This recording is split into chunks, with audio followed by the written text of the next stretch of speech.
Good evening, ladies and gentlemen, and I'd like to welcome you to the City Council Committee of the Whole meeting for May 2nd, and like to call that meeting to order. At this time, in our normal moment of silence, think about the beautiful day that we just had. You know, we've had a long, cold winter and actually a pretty cold early spring. But think about, as many cases, springs are followed by summers, and we've had a great example of that today. So with that in mind, think about the good times that we have before us. With that, a moment of silence, please.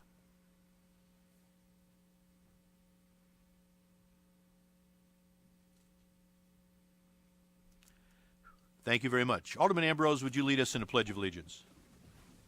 Pledge allegiance to the flag of the United States of America and to the republic for which it stands, one nation, under God, indivisible, with liberty and justice for all.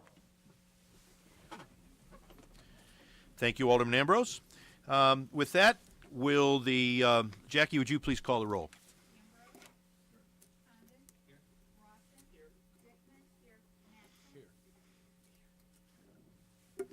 You've redded us. Did Mattson say yes? Did you say Yes, he here? did. Here. Okay. Grip, Here. McGinnis, Here. Kluel, Here. Tompkins. Here. Dunn. Here. All present, Your Honor. Thank you very much. Do we have first of all, before we do that, again, I want to wish you a good evening. And as we begin this meeting of our City Council, I want to welcome you all, those in attendance, and also those who are viewing the meeting on television or on the internet. We respectfully welcome your comments and opinions, and please keep in mind that as you talk to the Council, you're also sharing your thoughts with fellow Davenporters and with viewers throughout the region by way of our TV broadcast. We are happy that you are participating in your city government, and I ask that your participation reflect the common desire we all share to make Davenport an even greater place for all of our citizens. For the children, adults, seniors, and families in our community, those in attendance and those watching at home, I thank you all for joining us.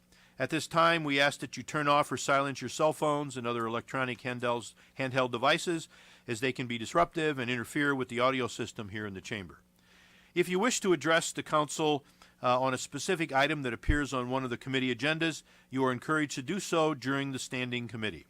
You will also have an opportunity to address the Council under Public with Business, which is that portion of the meeting at the end of the meeting, which will occur there at the end. When addressing the Council, I ask that you step to the podium, wait to be recognized by myself or the committee chair, and speak to the Council as a body and not to any single member.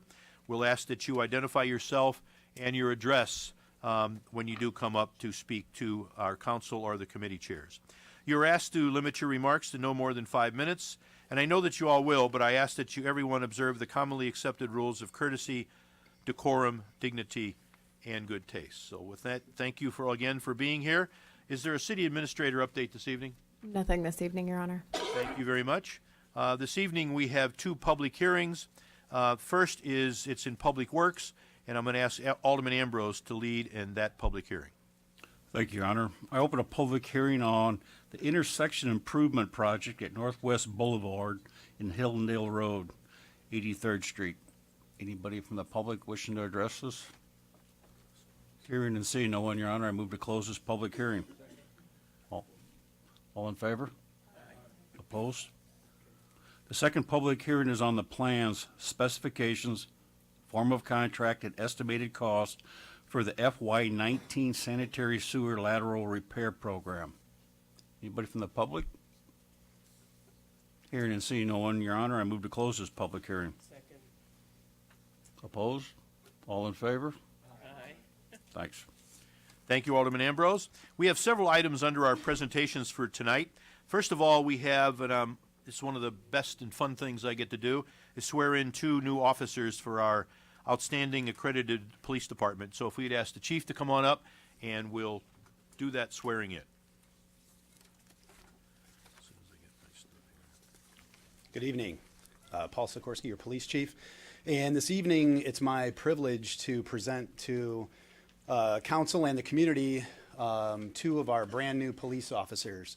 One of them just graduated from the police academy, 16 weeks at our law enforcement academy, and the other one comes as a certified police officer. So I'd like to introduce them to you and formally have them take the oath of office in front of all of you and our community and their family members. Police Officer Lucas Rusk. Lucas grew up in Rock Island, Illinois, and graduated from Rock Island High School in 2012. He was a three-sport athlete and was awarded the James O'Melia Award for both athletics and academics. Following graduation, Lucas attended St. Ambrose University, where he earned a bachelor's degree in business management and a minor in criminal justice. While in college, Lucas completed an internship with the Davenport Police Department. Following graduation, Lucas attended Black Hawk College and received an EMT basic certificate. Lucas resides in Davenport. In his spare time, he enjoys soccer, softball, and all sorts of different sporting activities. And this evening, after his oath of office, his friend Bradley is going to be pinning his badge. We'll do the swearing in, please. Come here. Raise your right hand. Repeat after me. I state your name. I, Lucas Rusk, Do solemnly swear do solemnly swear that I will support the Constitution of the United States I will support the Constitution of the United States and the Constitution of the State of Iowa, and the Constitution of the State of Iowa, and that I will faithfully and impartially, and that I will faithfully and impartially, to the best of my ability, to the best of my ability, discharge all duties of a police officer discharge all duties of a police officer for the City of Davenport, for the City of Davenport, County of Scott, County of Scott, State of Iowa, State of Iowa, as now and hereafter as now and hereafter required by law. required by law. Congratulations.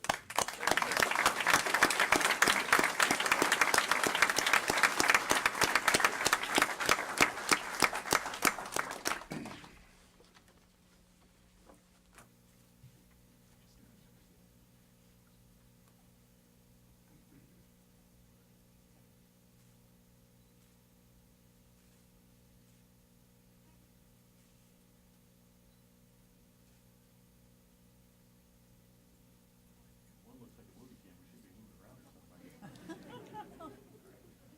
Congratulations.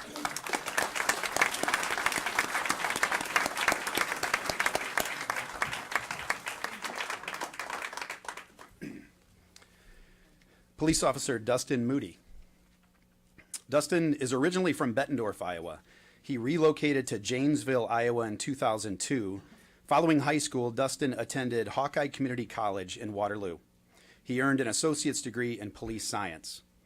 During this time, Dustin served as a corporal in the United States Marine Reserves and later served as an infantryman in the Iowa Guard.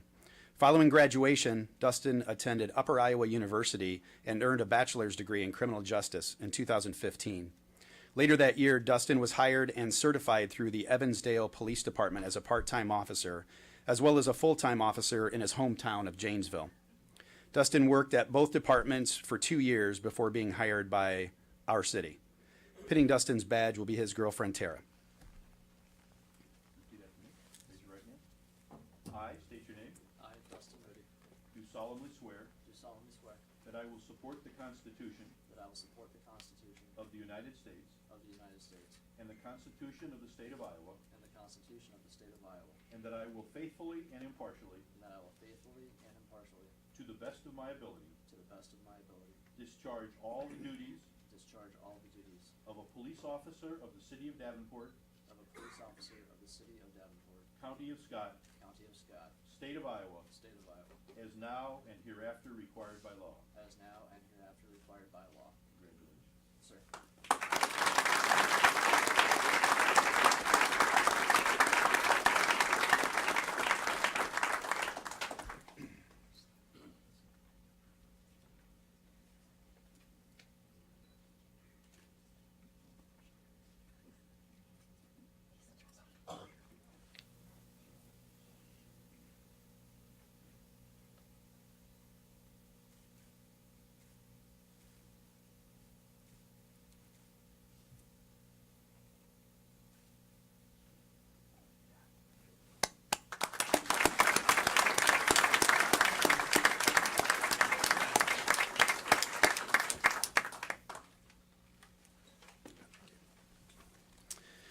First of all, thank you for your support. Thank you for We're, as you know, we're in need of these two officers. They will start Sunday on the street in our field training officer program.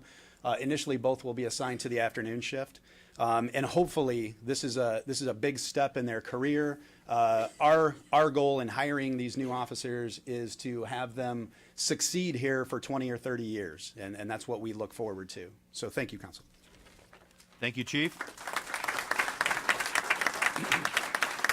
Congratulations to all our new officers, but all of our officers and all their families that are here representing not only them, but showing the support that we all have for them. At this time, we have a couple of appointments that we're going to make this evening. First, for the Civil Rights Commission, Shiley Garrett is a new appointment, and Benjamin Hahn is a new appointment. And for the Plan and Zone Commission, Reagan Johnson is a new appointment for that. Is there a motion to approve those appointments? It's been moved and seconded. All in favor say aye. Aye. Any opposed, same sign. Thank you, and thank you to Shiley, Benjamin, and Reagan for their support, and we know they'll be involved helping us with the leading of this city. We have one proclamation this evening, and I'm going to read that this evening. It's whereas home rule is essential to the effective and responsive municipal governance in Iowa and provides flexibility to make decisions at the local level where decisions are made closest to the people they impact and can be tailored to fit local conditions, needs, and concerns in order to better serve taxpayers.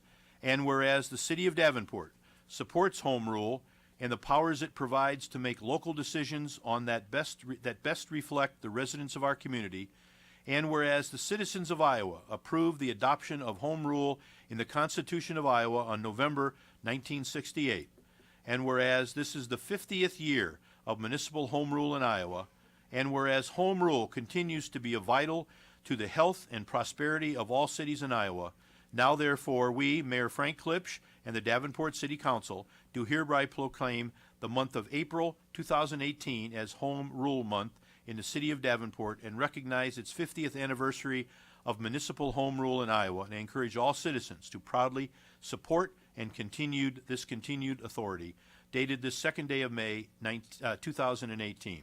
And again, our city clerk is actively involved in that organization, and the support that you provide, Jackie, and the professionalism that you provide, and I know you will deliver that to your colleagues there as well. So thank you, and let's give Jackie and all of them. Yeah, Jackie, stand up.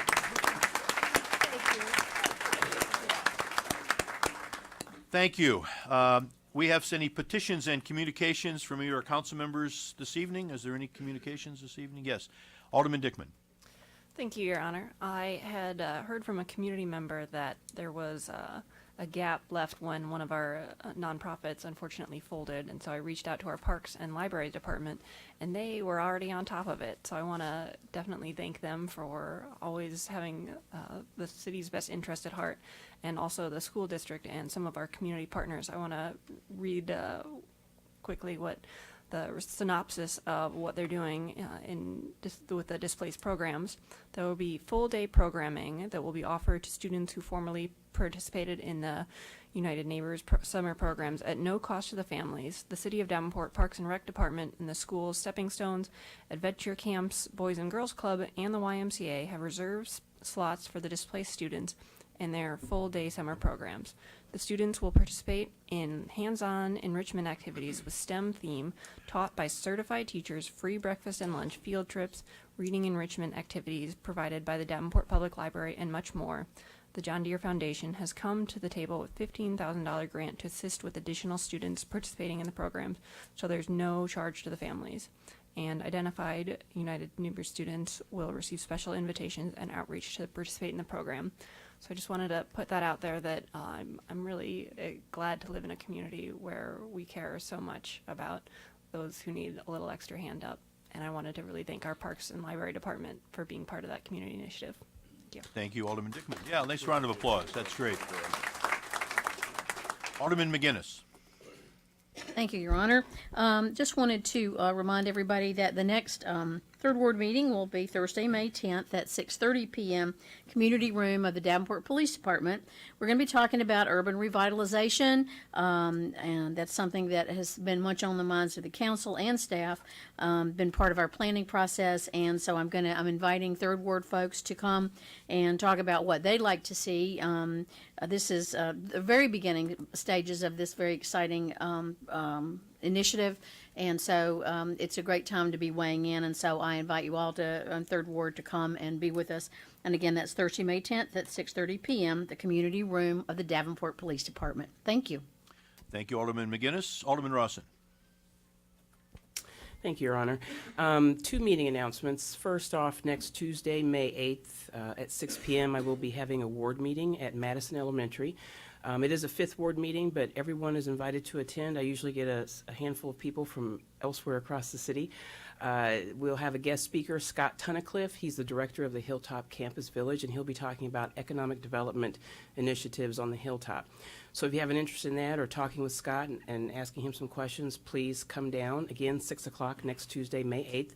The second meeting is I am also having an urban revitalization meeting. It'll be here in council chambers on Monday, May 14th. It's an open public meeting. I will be moderating it, and the purpose of the meeting is really just to hear your cool, creative ideas on what you want to see happen here in the city of Davenport. So it's a free-flowing, no-agenda meeting, and I look forward to seeing everyone Monday, May 14th at 6 o'clock here in council chambers. Thank you. Thank you, Alderman Rawson. Alderman Grip. Thank you, Your Honor. I just wanted to draw attention to a beautiful gym that we have in our city, highlighted by an event that I attended with my family this weekend, Mayfest at Schuetzen Park. If you folks don't know what Schuetzen Park is, it is a park, but it is not a publicly owned park, but it is a park open to the public in Southwest Davenport. It's got a little less than a mile trail, and it is like being lost in the middle of the woods while you're in the city. And this is a very old park with historic meaning for the city of Davenport, and Corey Darnall and his group have done a great job of keeping that park looking beautiful, and I would encourage everyone in the crowd, if you've never been to Schuetzen Park, you should visit Schuetzen Park. It's a gym within our city. Thank you very much. Alderman Mattson. Thank you, Your Honor. On the 19th of May, Saturday, which is Armed Forces Day, I'll have a ward meeting at the American Legion at 10 a.m. for the 7th Ward. Of course, anybody's invited. And then the week of the 13th of May, as we always do here in Davenport, we recognize our military and our veterans and their families by recognizing Military Appreciation Week. You've probably seen the banners around town. It's Military Appreciation Month in May, but we do a special recognition that week. And for people who love the weather now, for any military veteran or families, we give free green fees to play golf that week, so go enjoy the weather. Thank you. Thank you, Alderman Mattson. Alderman Dickman. Thank you, Your Honor, for the second chance. I forgot to announce my ward meeting that will be Thursday, May 10th at Truman Elementary, and Finance will be presenting about all of the city budgets. So if you're interested, please come by. 6 p.m. Thank you. Thank you, Alderman Dickman. Alderman Dunn. Thank you, Your Honor. I just want to take the opportunity to thank all the folks that came out this past weekend to do the corridor cleanup and all the people that helped me out on Rockingham. Thank you, Alderman Dunn, and thanks all those people that have been involved in so many of these activities that we've been talking about here as well. We have some items for discussion this evening, action items. First area to be discussed will be community development, and Alderman Grip will lead that discussion, and Alderman Kluhl will set the agenda. Thank you, Your Honor. We have 4 items up for discussion on community development this evening. We'll start with item number 1, which is a second consideration ordinance for case number ORD 18-03, request of the City of Davenport to amend Title 17 of the Davenport Municipal Code entitled Zoning by amending Section 3630B6 by adding sale and storage of fireworks and explosive devices subject to such uses being located more than 1,000 feet from any residential district to the list of permitted uses in the M1 Light Industrial District. Is there anyone from the public who wishes to comment on this item?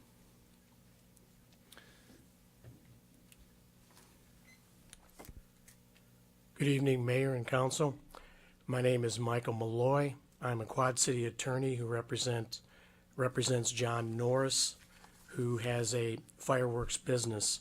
Mr. Norris has operated at the Davenport Fairgrounds in 2017, and he intends to operate in 2018. And I wrote a letter to the Davenport City Attorney yesterday concerning Mr. Norris's fireworks license and our belief that his property located on the fairgrounds should be exempted from this particular ordinance. And Mr. Warner responded this afternoon in an email to me stating that it was his opinion that the fairgrounds were exempt under this ordinance and that Mr. Norris would be allowed to operate.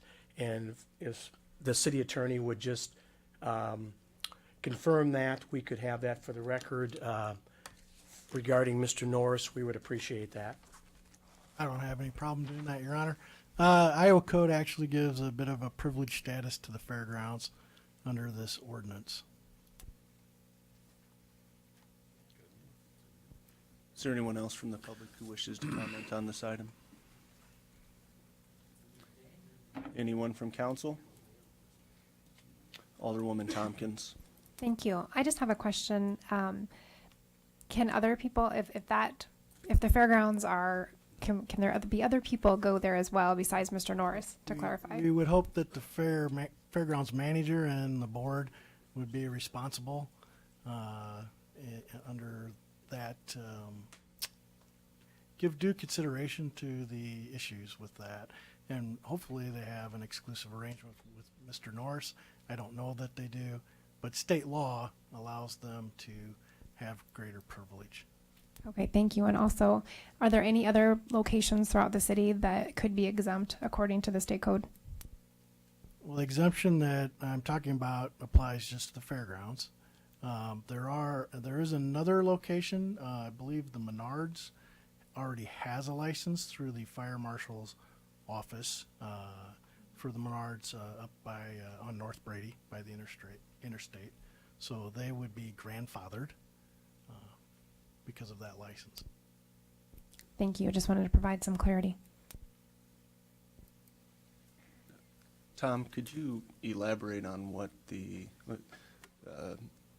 why the fairgrounds have a special exemption? Well, the wisdom of the Iowa legislature, they decided that they should have more autonomy in governing the fairgrounds. Is this something that's been around before? This isn't tied to the firework resolution. This is something that's tied to the fairgrounds. Correct. Is that correct? Correct. Okay. And I'll just say, last week I voted no, and I didn't elaborate too much, and I'll probably vote no again. I just think it's too restrictive. I understand that we're trying to limit where we can sell fireworks in the name of safety. I don't see them as the retail of them as a big of a safety hazard, I guess, as some others. So just as a clarification, that's why I voted no. Seeing no one else, this item will move on, and we will go to item number 2. And to begin item number 2, I'm going to call on our city administrator to give an update and make a recommendation. Thank you, Alderman Grip. So we talked about this yesterday at the briefings, but for the sake of the audience and to place into the council committee of the whole record, wanted to provide an update. The motion for an amendment that we would request council consider this evening is to exempt owners of record as of today, May 2, from the continued moratorium. The reason for the moratorium, or the request for the 90 days, as we shared the schedule with you today, is to start a rezoning process. As you're aware, the city has been undergoing for more than a year a zoning code update and a rewrite, and that project's due to come to you later this year. But given the heightened level of concern in this area, we are at a position where we can bring the rezoning for this corridor forward. We want to make sure there's adequate opportunity for the stakeholder group to meet, which they are starting tomorrow, but to get this process going ahead of P&Z and ultimately to you before the 90 days. Following up on an inquiry from Alderman Tompkins yesterday about kind of businesses in good standing, the city does have the ability to withhold a business license if there is a financial, a fine, a forfeiture, something in place, or other reasons like current nuisances or things like that where we could withhold a license. As we looked into some of that this morning, we also identified that there are very, very few businesses along that corridor that are licensed. So as part of our efforts over the coming months, we'll be making sure that all of the businesses in the area maintain good standing under city code. And I think that covers it. So the two things I would request of the council would be to amend the item to allow businesses of record as of today, or owners of record as of today, to proceed as long as they meet all of the requirements of the city code. So it's not just a business licensing thing, but there are a lot of, for certain uses, some specialty items that must be met for a business to open. And then the second would be to provide staff the direction to formally start the rezoning. Okay, and I would, and I would advise staff to start that rezoning as we discussed yesterday and as you just mentioned. And then secondarily, I would also entertain a motion. Mr. Chair, not to cut you off, but could you read the caption for the record? Yes, sir. Yep. Item number 2 is a resolution approving a 90-day extension to the moratorium on changes in business licenses in the Rockingham Road corridor between Division and South Concord Streets, where the new license represents a substantial change from the previous use. City of Davenport is the petitioner, and note that this item will be voted on later in this agenda. And now I would entertain a motion to amend the extension to exempt property owners of record as of May 2nd, 2018, as long as they are in good standing, as stated by the city administrator. It's been motioned. There's a motion and a second. All in favor? Aye. All opposed, same sign. Okay. And now we will open up for public discussion. Is there anyone from the public who wishes to comment on this item? Please step to the lectern, state your name and your address or ward. Thank you. Good evening, Mayor, City Council. My name is Michael Malloy. I'm a Quad City attorney who represents business owners John Martin and Derek Carter, who are located on the Rockingham Road corridor. We are still opposed to the city passing this particular extension of this moratorium. I'm not going to repeat everything that I told you folks last week regarding this issue, but there is no necessity to have this particular 10-block area singled out. We submitted a petition tonight from residents of Davenport who are opposed to this petition, and I believe now we have a total of 465 signatures on the petition who are opposing this particular moratorium. And I would ask anybody tonight who is at the meeting opposing this extension of the moratorium to either please stand or raise their hand.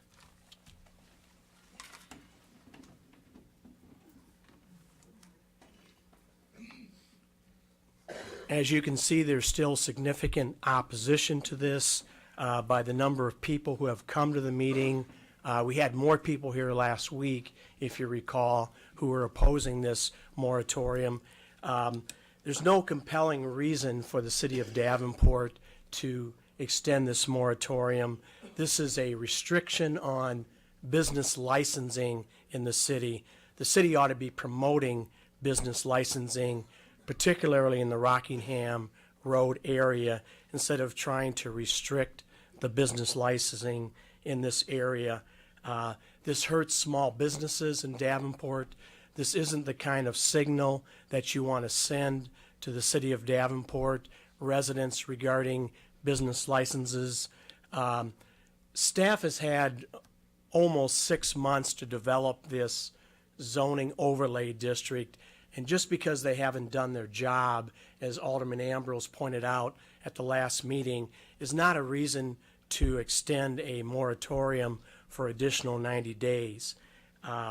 We believe that this is a violation of the business owner's due process startup rights, and why we appreciate the amendment that was proposed by your staff tonight to exempt anybody with a recorded deed by today's date, May 2nd, 2018. We still do not believe that there's any reason for this moratorium extension. We ask that you vote this down tonight, and I'm sure there's some other people that will address this issue also. Thank you. Is there anyone else from the public who wishes to comment on this item? You can step to the lectern, state your name and your address or ward, please. And I would just note as a notice of just procedure, as you speak, please, we want to hear everybody, but we're not going to have applause and cheering and stuff. It really relates to the individual speaking. So if you would, let that individual speak. If you want to speak, please come up and do that. But with no applause and cheering after each speaker, please. Thank you. Michael Smith, 1605 Carson Court, First Ward. I would hope that the city would continue its efforts to try and, what do you want to say, have a plan going forward. And I would hope that means how you guys don't have a plan set up yet and the zoning is not completed, that you would continue this moratorium until you have your plan and set and everybody can understand what's going on. I'm just afraid in the future this town's going to look like some other towns around the Quad Cities, and not to call any names, but like Silvis, you drive through the middle of that downtown and it's basically a used car lot from one end to the other, and it's not impressive to me. And to me, Rockingham is one of the main entrances coming into downtown, and you're trying to revitalize that area, trying to beautify it, and then you don't have a plan for this, and you're going to vote against a moratorium because you don't have a plan together. It just don't make sense to me. To me, I think you need to have a plan first. Anyone else from the public? Please step to the lectern, state your name, ward, or address. Mayor, Honorable Council, Jeff Weindrich. I live in Bettendorf, born in Davenport. I'm a real estate broker. I'm a co-property owner on properties on Rockingham Road, so I'm one of those personally affected by the actions that the council has taken. I have turned into the city clerk a short little petition, not 300 signatures, but these are 9 properties that are owned by 6 different property owners who signed this petition. And it's very simple. It says, petition to oppose the extending of a moratorium for the Rockingham corridor. We, the undersigned, demand the city stop immediately this illegal taking of our private property rights. And this gentleman that got up and spoke, I'd say, we demand you don't take our private property rights either. There is due process. You have a code that talks about zoning changes. It talks about public format. I don't know why this started. I don't know who started it. I didn't see anything in videos and public records that showed a discussion of it. I think that when you look at what you're doing and you want to keep yourselves out of court and not spend my tax dollars getting sued, I think you should stop this moratorium, proceed with your due process of zoning, etc. That this is wrong, and each one of you personally should step back and say, I don't want to be a part of taking their rights to their property, and I think you shouldn't. So, thank you.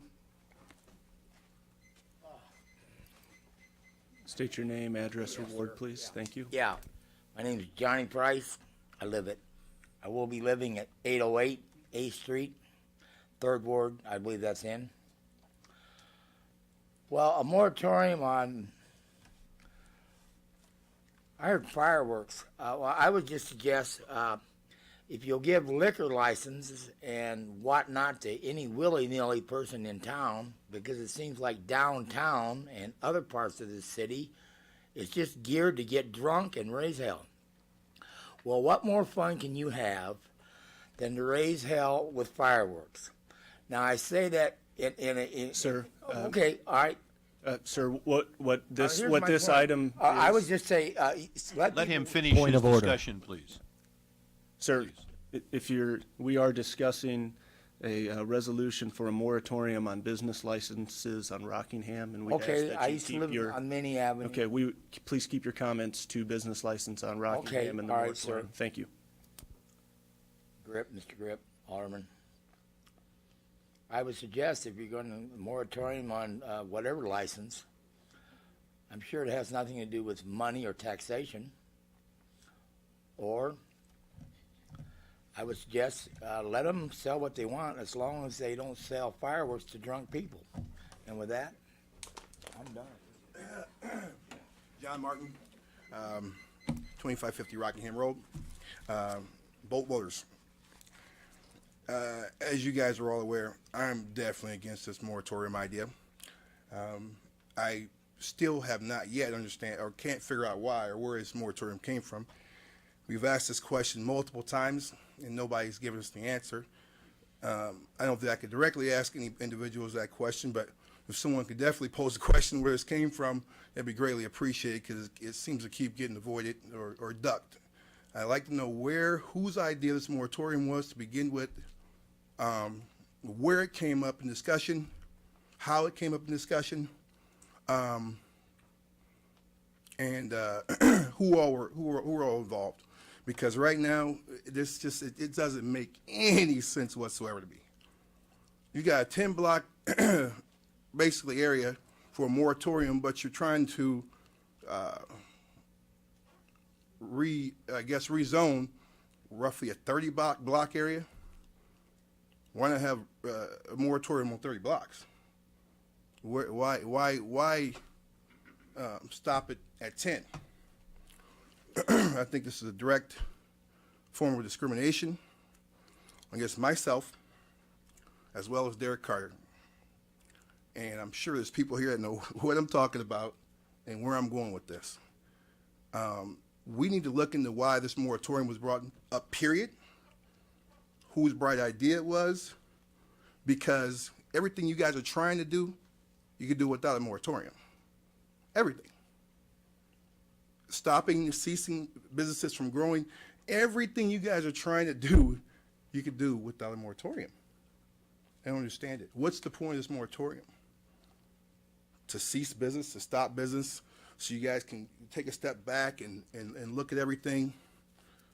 It doesn't make a bit of sense due to the fact that really the only two businesses, maybe three, on Rockingham Road that are empty businesses that could do anything. One is mine, one is Derek Carter's, and the other guy I think lives out of town. And it's been empty forever. So by this moratorium, who are you really stopping? Who are you attempting to stop? What's the goal here? When, in all actuality, you can do everything you want to do, rezone, however you want to do it, without stopping us from opening businesses. Because I don't believe I'm going to sell. I'm sure I'm not going to sell. I don't think Derek is going to sell. So with that being said, if we don't sell, then I don't get it. I don't get it. Why do we have a moratorium stopping us from opening businesses up, or anybody from opening businesses up for that matter? What if you're hindering? I totally get where you guys are coming from as far as giving those who own property, kind of like what you want to say, grandfather in, I guess you could call it. Still yet, what's the moratorium for? I'd like someone to answer that question for me if they possibly could. Thank you. State your name and address or ward, please. Billy Peters, I live at 1511 South Concord. I have business being in pissed up. I sell tires, and I deal with Derek Carter on a regular basis. What you guys are trying to do is going to avoid me putting my business on Rockingham as well in the near future. Last week you guys met, I've seen teenage kids hold a better presentation in school than all of you as a whole last week when I was sitting here. I haven't said nothing for the last couple times I've been here. It's just so I can get information and really gather so I can have something to say. Y'all are hurting people. Who gives you the right to sit here and say, well, I want this to happen, so we're going to make this happen? It's not right. Y'all need to stop.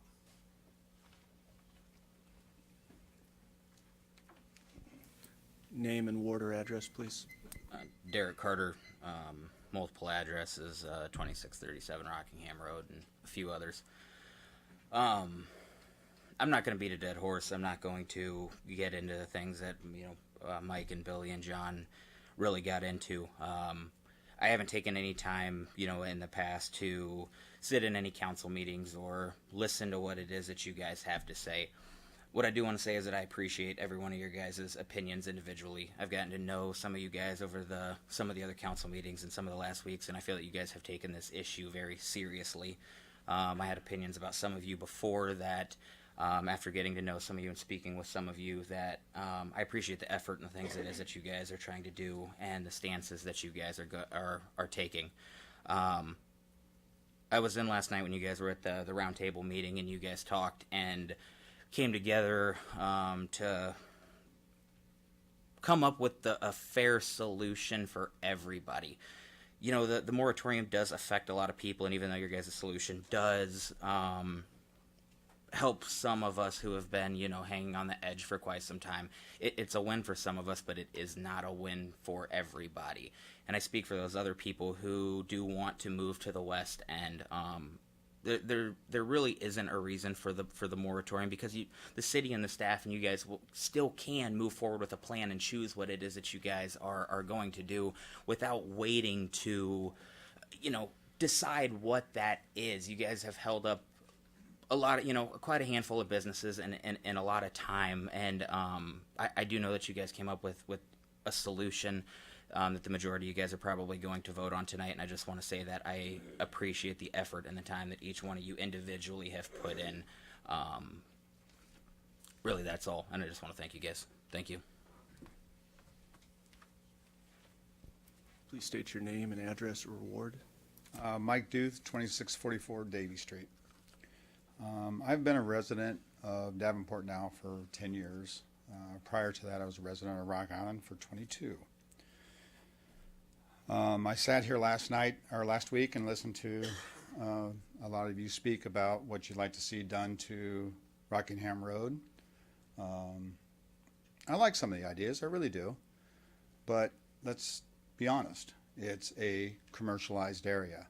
There's two businesses there this council is not going to get rid of. You're not going to eliminate Alters, and you're not going to eliminate Purina. Now, I don't know how many of you have been on a nice, warm, sunny day down in Rockingham Road, but I really don't want to eat dinner and smell dog food. So the restaurant idea, and I don't know anybody who wants to invest in a restaurant down there because of that idea. Or sit outside and enjoy a nice drink with your significant other and listen to Alter smash metal. So I understand those two businesses bring in a lot of tax revenue to this town. So I understand that's not going to be included in this. These other two gentlemen that are here that want to open up these businesses, 20 years from now, you don't know, it might be Bolt Ford. He might be down there where Courtesy is. Or it could be Carter, Chrysler, Plymouth. You don't know. But you're not going to give them the chance. I don't understand. I used to have a building down there. Derek Carter has purchased that building.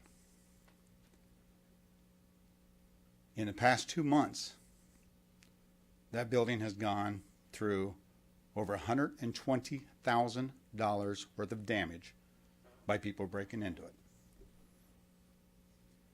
So not only was he unable to open up a business which would have put somebody in that building, but now we just costed an insurance company that much money. I don't get it. So we're going to try to put it off for another 3 months? How much more damage? Not counting the time that it was empty, how much property tax we paid. How much we had to keep the power on so we didn't lose pipes that, they happened to come in and steal anyway. I just don't get it. Need to think about it.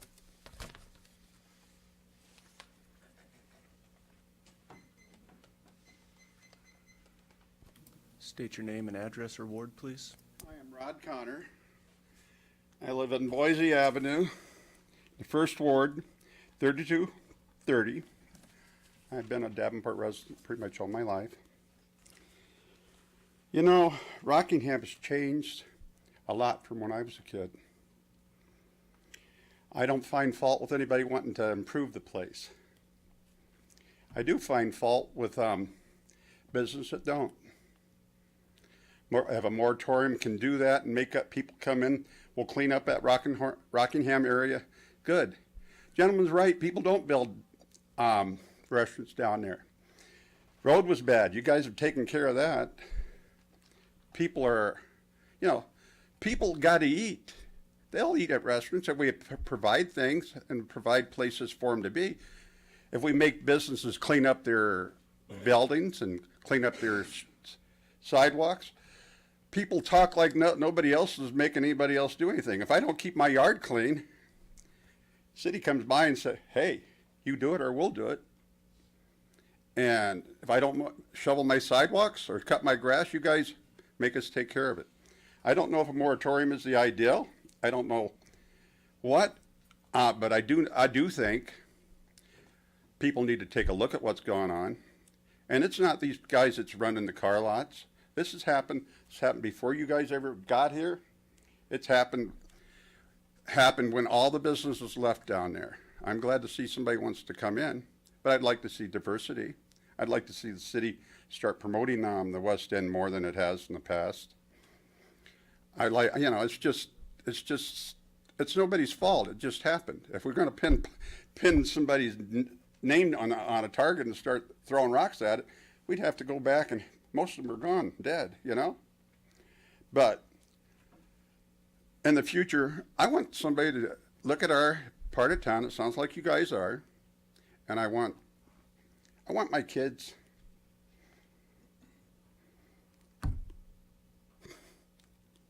my grandkids,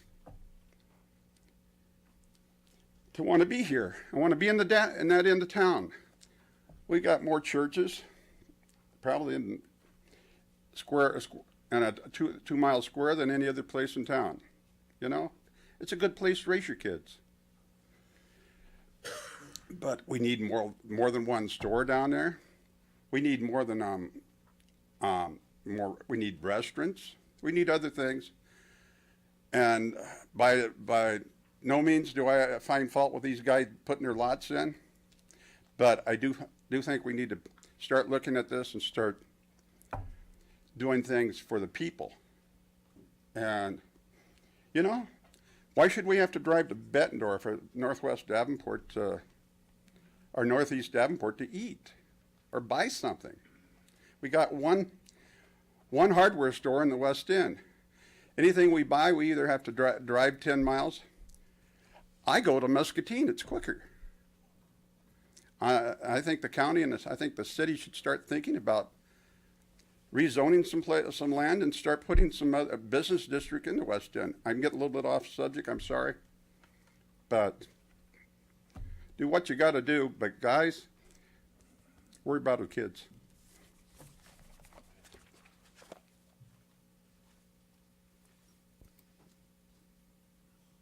State your name and address or ward, please.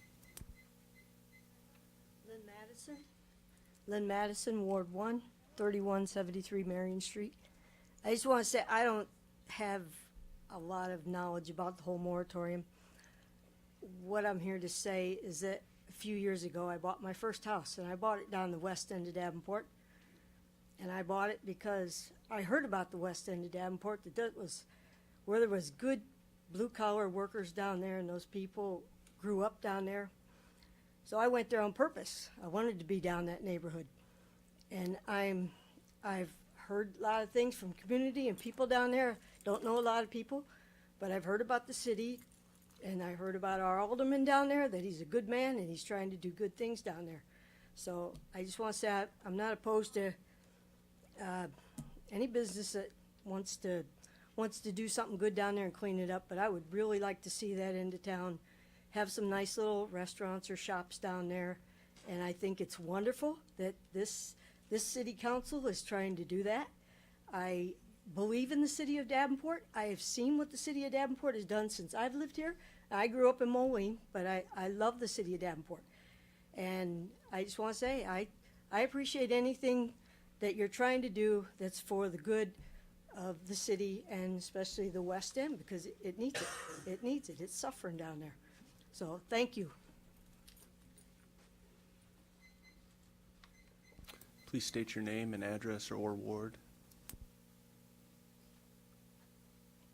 Carlton Wills, 1828 Dixwell Street, 3rd Ward. There's a couple things that have gone wrong with this and everything, but there's been several meetings. There was a meeting down at Roosevelt. That's where I first met these gentlemen. In that meeting, it was supposed to have another meeting and continue with the meetings, and we were trying to work towards a solution, which we still are. Don't get me wrong. But I guess my question is last week we had a little glitch with the city staff and the economics or something, because they wanted to know, you gave them a week notice to get a plan together or something. So that's done, all right? Now, a lot of people that live in there signed a petition last week. I'm not trying to go back, I'm trying to go ahead here. But those people, the 90 people that were there, are intimidated by coming down to the city council meeting and speaking and things like that. So at that point, everybody stand up that's down here tonight that is in favor of this moratorium.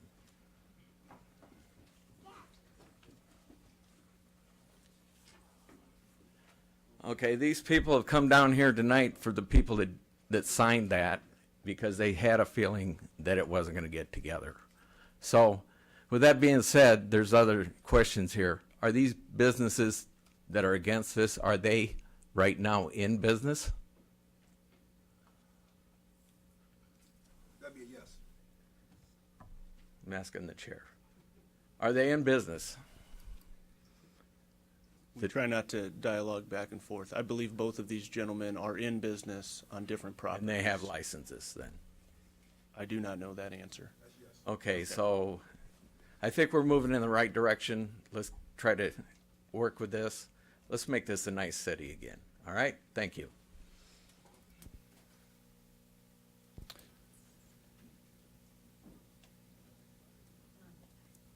Please state your name and address or ward, please. My name is Barbara Lange. I'm First Ward, 2717 Jackson Avenue. I have been working on this corridor for about 5 years. We started out working with the University of Iowa, and through many other groups of people, we have been pushed off and pushed off and pushed off. Every time we get something going, we'll do this in a couple of weeks, we'll have another meeting. We had a meeting a couple weeks ago down at Roosevelt School. We talked to some gentlemen that were supposed to get this going for us, and what they turned into you people was not even mentioned at that meeting. It was a fiasco, it was a joke. But I agree, there's a lot of people that won't come up here and speak to you people, because that's just not our nature. But I've been born and raised in the West End, and I want to see that West End thrive. Not the East End, not the North End, not the downtown area. I want to see our West End good again. Now, I have nothing against these two gentlemen, but that's my area of town. And I don't think a 6-block area should have 6 car lots in it. I think we can do something better with the Rock Island, with the corridor down there on Rockingham. I have nothing against these gentlemen. I have nothing against their businesses. But why does any person need to have, we don't need the car lots on every corner like we have on 4th Street and 3rd Street. We don't need that. We need other businesses. We need people to clean up the corridor. We need to go back and get a drugstore down there like we had on the corner of Rockingham. And we need to have another small, maybe a store. We need to have some things that we can go buy clothes. Not just restaurants, but we had restaurants. Then the city closed Rockingham and ran out Papa Bear's, and then the people from Burger King moved across the street and took over that business. But we had businesses down there. And due to the city and the reconstruction of the road, they had to close their business because they couldn't keep it going because the people couldn't get to it. So there's other things. We talked about a meeting. We're having a meeting tomorrow. What good is a meeting tomorrow if this goes down today and we don't get our moratorium extended? That's always the city's trouble. They're always a week behind or 2 weeks behind. They're never on task. Somebody has to hold you people and the people that run your business on task.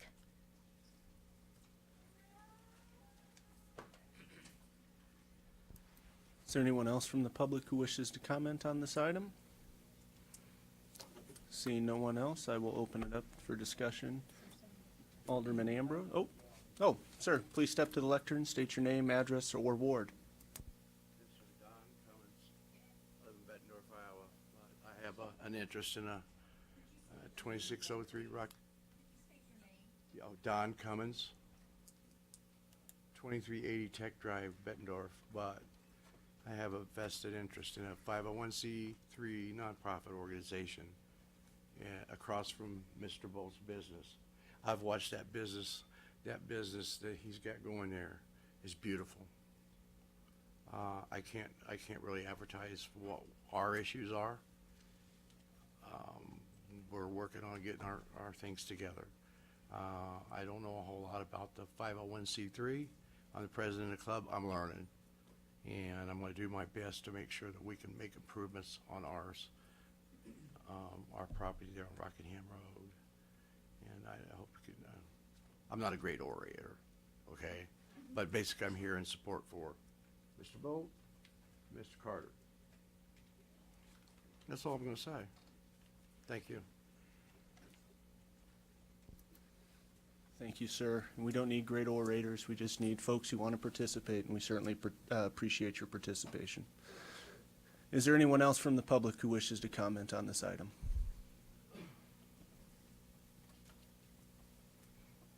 Seeing no one, we'll open it up for discussion with the council, starting with Alderman Ambrose. Thank you, Mr. Chair. First off, Alderman Duns has worked very hard on trying to revitalize the corridor down there, even way before he was an alderman, and I've seen his frustration before.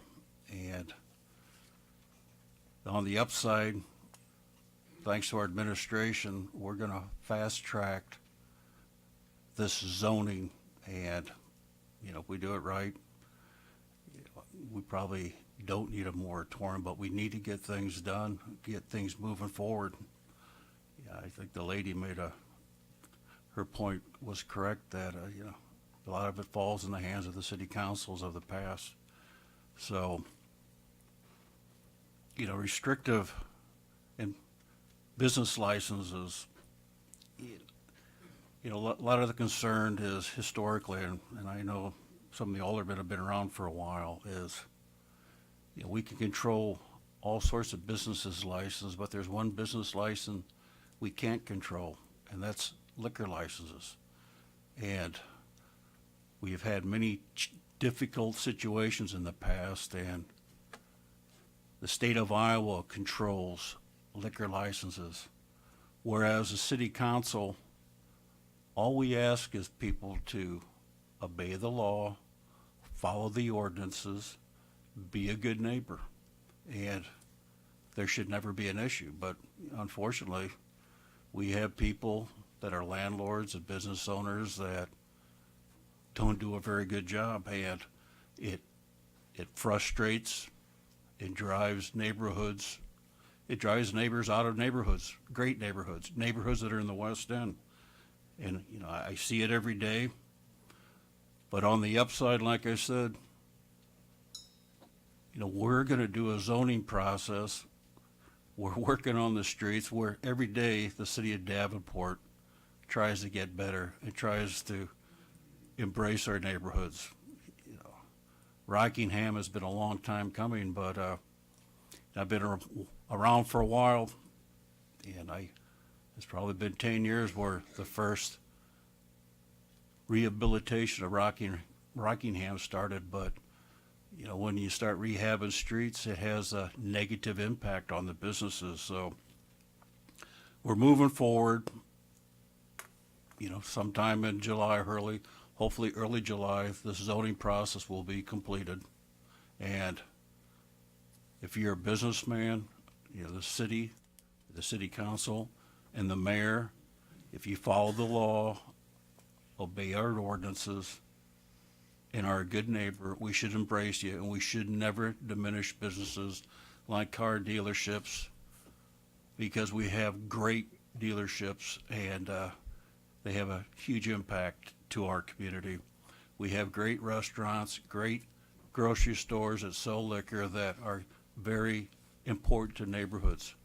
But when you don't follow the laws, obey the rules, and are a good neighbor, you know, I can't speak for my other aldermen, but I'll do everything I possibly can to drive you out of the city of Davenport. Because I love Davenport. I love the West End. I was born in the West End. You know, hopefully we got things on the right track. And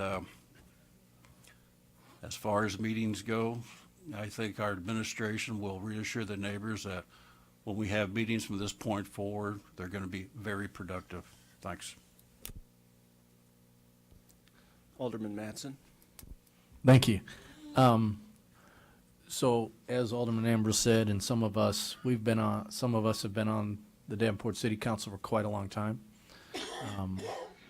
Alderman Dunn used to sit there, and I've been on council for over 10 years now, and he was sitting there before I was even on council.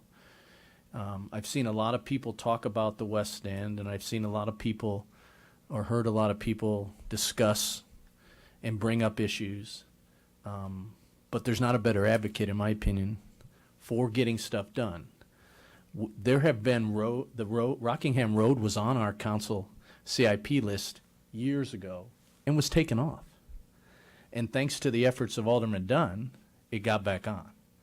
And he pushed us, and now this council, to make sure we take care of it, and push the staff to make sure we get that fixed. I have heard for over 10 years now how we have to work hard and put emphasis in the West End.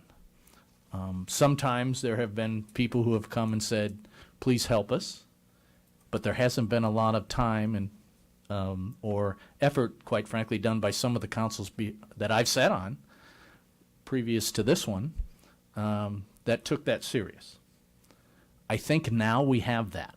I think now we have a staff in conjunction and cooperation with folks in the West End and with this city council that is actually going to do something. Through the efforts of some of my colleagues to my right, Ms. Dickman and Ms. Rawson, there's actually going to be something done rather than talking about urban revitalization. Again, being on council for a long time and not having the amount of people previous to do something, we have that now. So last Wednesday, we heard from some folks that said, I'm a business owner there, and I want to do some things. So we paused, like we do many times, and we consider things, and we challenged the staff to get something done, and they did. And so we grandfathered in some folks.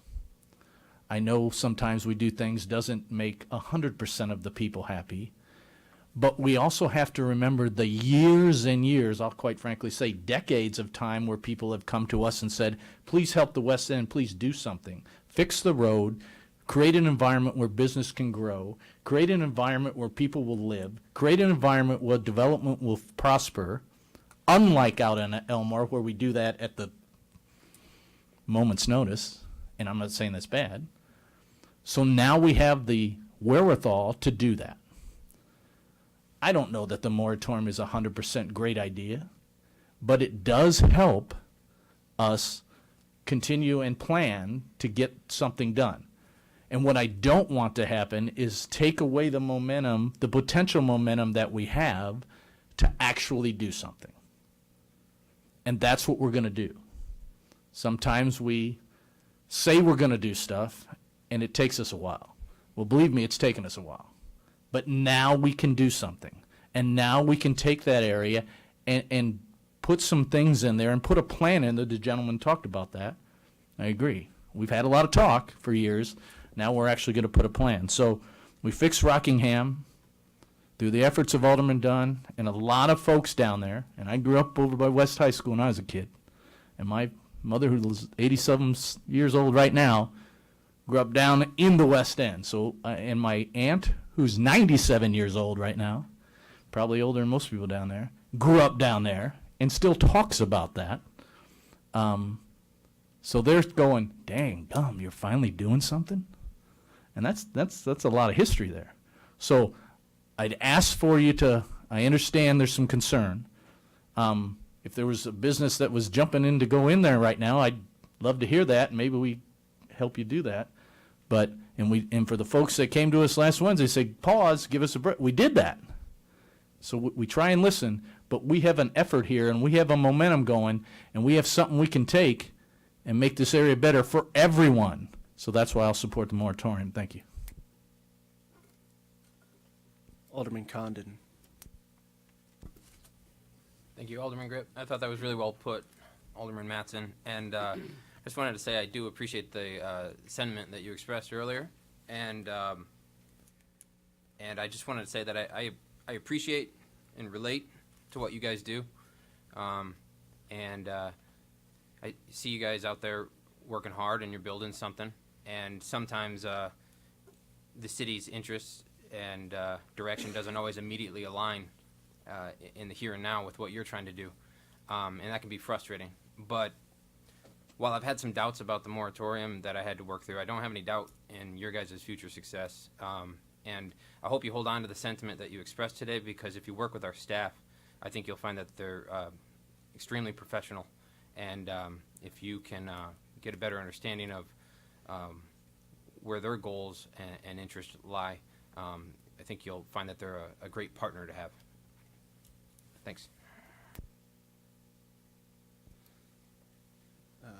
Thank you to my colleagues for all your comments, and I'll add a few things myself before letting the mayor speak. So we made a significant investment on Rockingham Road, an investment that's been trying to get done for the better part of 2 decades. We finally got that done thanks to the efforts by Alderman Dunn. And talking with him, the big thing that we wanted to see from this infrastructure investment is we wanted to see it leverage more private investment, but we wanted it to revitalize that corridor. And we've also made urban revitalization, which there are urban, older, working-class neighborhoods right off of Rockingham, obviously, but then also revitalizing our commercial corridors, which Rockingham is one. Both of those were top 5 council objectives for this term.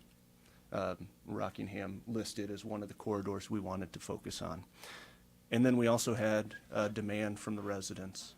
You hear it at any of Alderman Dunn's ward meetings. I've talked to the folks down there, and you've heard that tonight. We have pride in where we live, but we don't necessarily like where it is right now. We want to see it get better. So, as Alderman Mattson said, we are listening to that. It took the council a while to get there. We are there, and that is how we got to this point.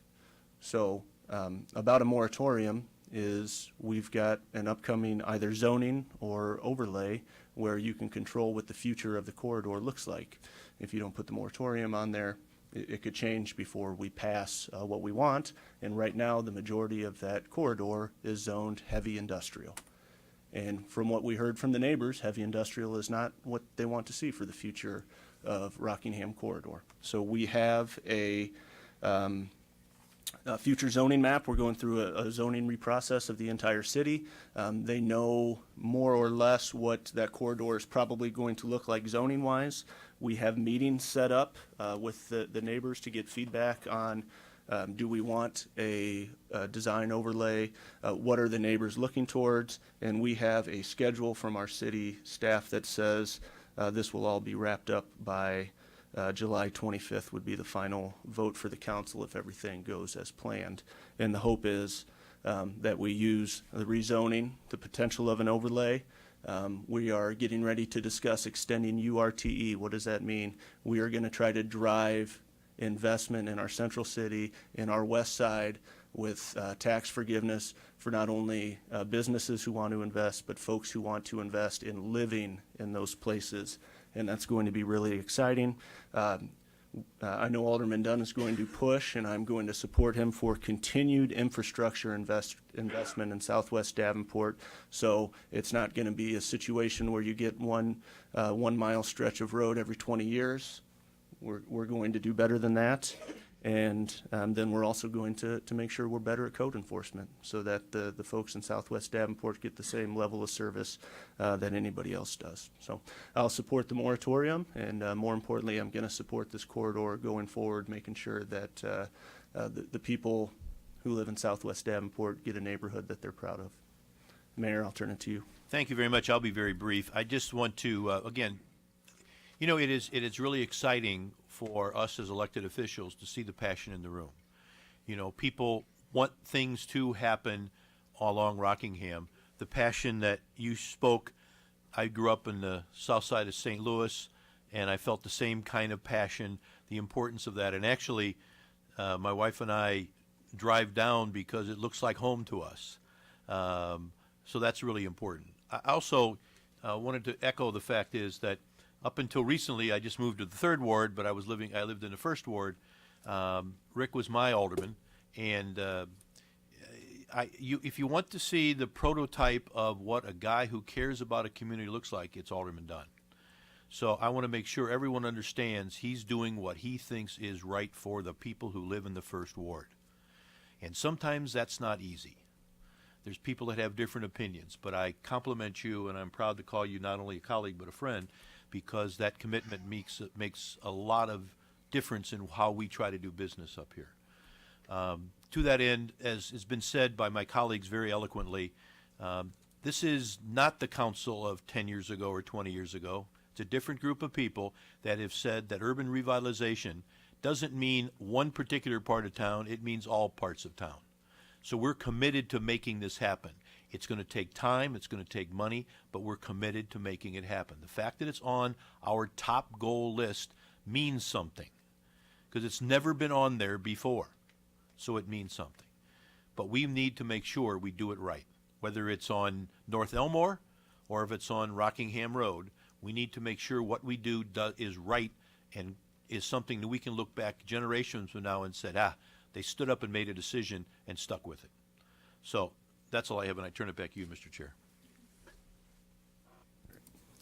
Thank you. Seeing no others, we will move on to item number 3, which is a resolution for case number F18-01, final plat, Reed's Retreat, on 18.12 acres, more or less, located west of Wisconsin Avenue and north of Telegraph Road, containing 3 residential lots and 1. Excuse me, Mr. Chair, if we could interrupt just for a moment. Yeah, just to let anybody who's leaving know, we will be voting on item number 2 that we just discussed later in the meeting. So if you're interested in the vote and wish to stay, please do. As amended, it's on the floor right now as amended, yes. All right. I'll continue reading number 3. 18.12 acres, more or less, located west of Wisconsin Avenue and north of Telegraph Road, containing 3 residential lots and 1 outlot, which will be either conveyed with Lot 1 or remain part of the existing ownership to the west and south. Property is zoned R1 Low-Density Dwelling District and A1 Agricultural District. Is there anyone from the public who wishes to comment on this item? Is there anyone from the council? Seeing no one, this item will move on. Item number 4 is a resolution setting a public hearing on the proposed conveyance of 422 Perry to Y&J Properties, LLC. Joe Ehrenberger is the petitioner. Is there anyone from the public who wishes to comment on this item?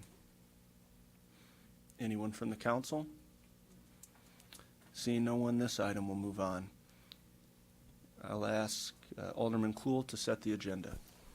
Thank you, Mr. Chair. I move that items number 1, 3, and 4 move forward to the consent agenda, and as noted, item number 2 will be voted on later in this meeting. There is a motion and a second. All in favor? Aye. All opposed, same sign. And that concludes the meeting for community development this evening, Your Honor. Thank you, Alderman Grip and Alderman Klool. Our second area to be discussed is public safety, and Alderman Rawson will lead that discussion, and Alderman Condon will set the agenda. Thank you, Your Honor. We have a number of items on the agenda this evening. I will read each section and then ask for commentary. Item number 1, second consideration ordinance amending Schedule 14 of Chapter 10.96 entitled Intersection Traffic Signals by adding Elmore Avenue at the Walmart entrance. That'll be good news for a lot of people. And that is being paid for by the developer out there, THF, so nod to them for that. Anyone from the public would like to comment on this item? Anyone from council? Seeing and hearing no one, that item will move on. Item number 2 is a resolution establishing dates and times for the 2018 Halloween parade and trick-or-treating, and we're only in May. So in case you have your calendars with you, I know it just got warm, we're already planning for our fall events. The city's annual Halloween parade will begin at 2 p.m. on Saturday, October 27th, if you want to mark that down. And the city's trick-or-treat hours will be from 5:30 to 7:30 p.m. on Wednesday, October 31st. Anyone from the public that would like to comment on that item? Anyone from council?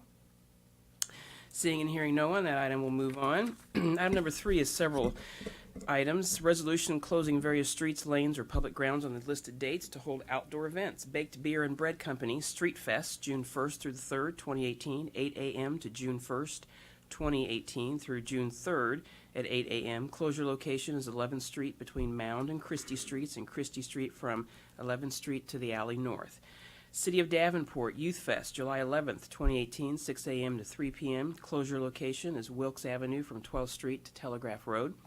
Village of East Davenport Wine Walk Fundraiser for Gilda's Club, Quad Cities, August 18th, 2018, 2 p.m. to 7 p.m. Closure location will be 11th Street from Mound to Jersey Ridge Road and Jersey Ridge Road between 11th and 12th Streets. Anyone from the public that would like to comment on any of those items? Anyone from council? Oh.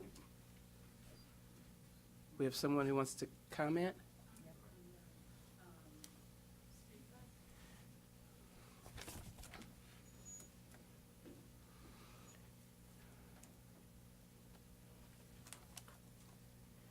Hi, state your name, address. Hi, good evening. My name is Martha O'Brien. I'm with Wide River Winery in the Village of East Davenport, and our address there is 1128 Mound. I'm also the Village of East Davenport Business Association president, and we're just wanting to address the street closing on that first weekend in June for Street Fest. The request came very late. Our most recent meeting was yesterday, and they didn't have a chance to make a presentation. So the general members and board members were not aware of the street closing request. Regular meetings are scheduled for the first Tuesday of every month at Lago Marcino's, and we usually invite event planners to come, attend the meetings, give presentations, and then give the board members an opportunity to approve it. Since this wasn't done, we had concerns. Many of the members have concerns. So what we've decided to do in light of this hurry-up date of June, early June, we've agreed to call a special meeting on Tuesday, May 8th at 8:30 a.m. at Lago Marcino's, invite all board members to hear a presentation on Street Fest. We hope to have a quorum present and vote that morning, and results should be available to you for your meeting May 9th. So we just don't want to push through closing the streets until the businesses surrounding that closing are aware of what That makes sense. What the process is. So with me tonight are Kim Wessel from CALA. She's the vice president of the Business Association. Tom Lago Marcino from Lago Marcino's, who is a past president and board member, and Jennifer Chen, who's from the Plaid Rabbit and the past president and board member. And I just want to ask a question for clarification, either with Corey, Tom, or Jackie. Normal procedure, do we take the since this application was submitted by a group already and they followed the appropriate process, what do we do with this kind of a situation? Is it normal that we allow the village association to provide? What? It's essentially Okay. public input for you, Alderman Ross. Yes. I'm just asking for clarification for what our procedure is. Right. It just follows the normal special events process. Jackie can give you any information on that you need, but they don't decide who closes 11th Street. It's the city council that does. That's what That said, we do appreciate their input. So. I got it, Mike. That's what I wanted clarification for. So I would suggest just in consideration of the community that we do put this on discussion for next week. Thank you for your comments. Thank you. Anyone else from the public? Okay. Hello, my name is Cody Hootman. I live in Bettendorf. I am associated with QC Pride. I'm on our board of directors. Today I have with me Andrew Glasscock of the Quad Cities Fall Pride and Bill Sheeter, who's one of the owners of Baked Bean Redco in the East Village. We're here today only because of an unfortunate accident that took place on the morning of Friday, April 6th, when Mary's had the car accident. The event that we are talking about did have a plan. We were going to be doing it outside. Mary's on 2nd. And Can I interrupt you? Yes. Are you talking about the which Street event? Fest. You are talking about the Street Yes, Fest right. event that's coming up in June. Correct. Okay. So, we kind of did have a plan that was going to be where it was at, and we followed all the proper procedures for that. But due to the accident and licensing issues, we had to find a new location because they still don't know when it's going to be fixed. Recently on the news, it was only just announced that it even can be fixed. So after waiting a couple weeks without an answer on if the bar was going to reopen or not in time for Pride, I approached Bill on the 20th, seeing if Baked would be interested in sponsoring the Street Fest, and if we'd be able to hold it in the village. Bill reached out to Martha O'Brien, who was just speaking, and she agreed that, we think the village would be a great place for this event. And I also spoke to Jackie, and we got the application in, and followed the proper procedures of the city to get the application in, get it to city council to get it approved, as quick as we possibly could. However, unfortunately, the village had their vote, and, they didn't want to allow this.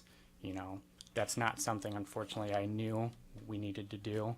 It's not really laid out there of, going that, I talked to Martha, the president of the board, and I didn't have the opportunity really to present at the board meeting because I didn't know when the board meeting was or wasn't told to prepare something for them. But we want to work with them. I don't want to just bombard in there and take their space. We want to work with them. We want to make sure they're not going to have competition. So we've talked to them about, getting them involved as vendors, turning away vendors that would be competition for them. We want to work with them because we really think this will be a beneficial event for the village. We want to draw new people to that area, and this is kind of the kickoff for our week. I know you guys voted before on our street closures for the Pride Parade. We're doing our whole 2018 Unity Pride Week, so we're trying to encompass a whole 9 days of events. And unfortunately, if this doesn't go through, we might not be able to have this kickoff event, which is really, kickoff of June, quick off to our Pride Week, and we have events scheduled throughout the whole Quad Cities, most of which being in Davenport. And it would just be really unfortunate if we weren't able to hold this event. We're trying to work with them. We only want to close the actual street, so we're leaving the sidewalks open. We want them to be accessible. We want their patrons to still come in. The whole theme of this week is unity, and we want to get everybody together. So that's kind of what we're working on, and unfortunate reasons on why we did not approach them is we didn't necessarily know that process. It's not out there. It's not technically a city rule. So, I apologize, but I do want to, I've worked with them, and I am going to speak to them because we want to make sure we're working with them as much as possible. Thank you. Anyone else from the public?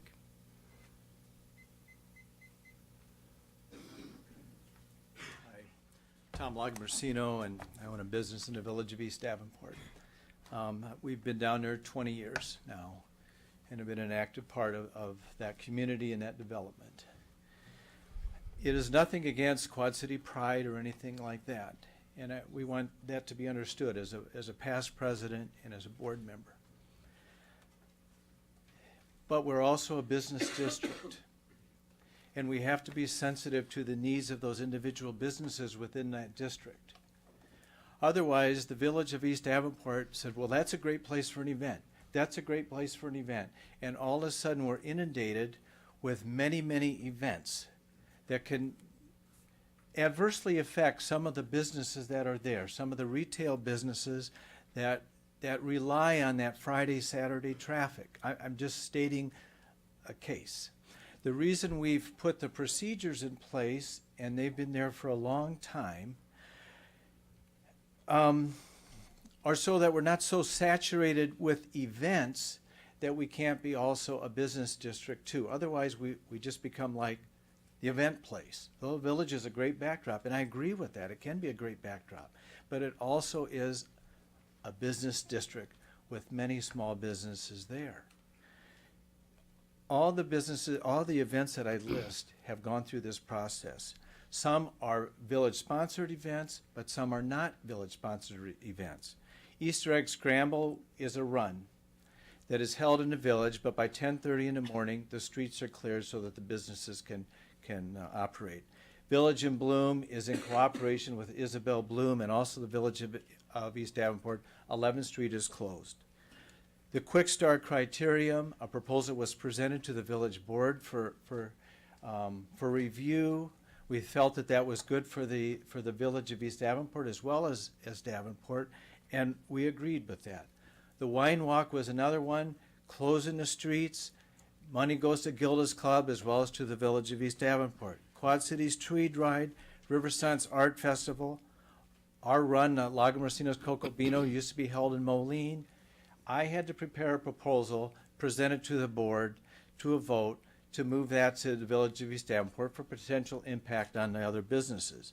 And then Christmas in the Village, which is another event. So I just want people to understand that it's a delicate balance between having events, many of them worthwhile events.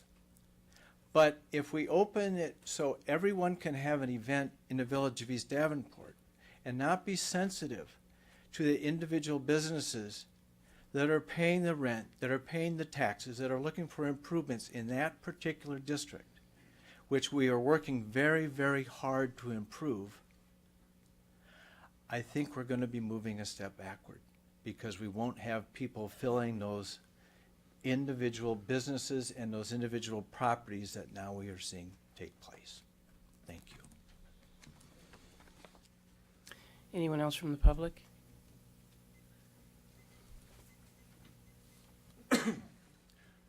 Good evening. My name is Andrew Glasscock, 1304 West 35th Street, Davenport, Iowa. A little nervous, I'm not going to lie, but back in 2014 was the last year that we had Pride Fest. Some of you may know, it was down at the corner of 2nd and Warren. I was on a board, we partnered with Mary's. We had a bad year, the weather was bad, we didn't charge enough, you know. Some people are rolling their eyes, not any of you, but us on the board, because we made some bad decisions. So we went belly up in 2014. In 2015, took it upon myself to start Quad Cities Fall Pride, and we went down to LeClaire Park, and this year's year number 5, and it's great, and it's me and about 12 people that pull it off, and I'm not getting any younger. I need help, you know, so I reached out to Cody and QC Pride, a new group that formed about 6 months ago, and I was thinking meal ticket, like this is who I can pass the torch on to. I'll give them Fall Pride. I'll help them do a street fest to be part of their Unity Pride Week, and I'm for it, you know. And I appreciate Martha coming up. I appreciate that support. I'm gay. I've been out my whole life. I grew up with awesome parents that didn't care who we were. They loved you no matter what. And Tom, I hate to tell you this, but I live in Davenport, and all of Davenport is mine, just like it's all yours and yours and yours. And I'm sorry that you have a beautiful, quaint, gay neighborhood down there that's perfect for our location and festival. It's very historic, eclectic, but we want to work with the board down there, but ultimately the city makes the decision. I get that. But I will have to say, I don't feel like us going into that neighborhood is going to start a chain reaction of all these other festivals that want to go in that neighborhood. I really hope that would happen. It's a beautiful neighborhood. It's where you want attractions and festivals. And, you know, there's going to be roughly 2,000 people that come in town that weekend. Many are going to be gay with no kids and so much extra frugal income. You know, me and my partner, we're going to probably spend $50, $100 at 11th Street Precinct when we get done at night. The next day before it opens, we'll go to Lagos. I mean, there's a lot of lucrative income that comes in from having this festival. It's a lucrative neighborhood. Unfortunately, an act of God knocked Mary's out of the picture and we couldn't have it there this year. We're just struggling to have a location for a festival, and we're passing deadlines left and right. And I appreciate, you know, your board, but it's either this or nothing. Hopefully next week you guys can vote with us partnering with that board down at the village and getting a yes from them. But it's really something that we're trying hard to pull off. I'd hate to see it not happen this year. With everything else, there's 9 days of events. This is the kickoff. It's, you know, a really good cause for our community. Like the other gentleman said, you know, we have kids, you know, and I don't even have kids. But I care about the kids in this neighborhood and in Davenport, and I want them to grow up and be who they want to be, no matter who they are, you know. But I really wish you guys would, you know, support us in that. I really appreciate the time letting me speak tonight. Thank you. Thank you. Anyone else from the public?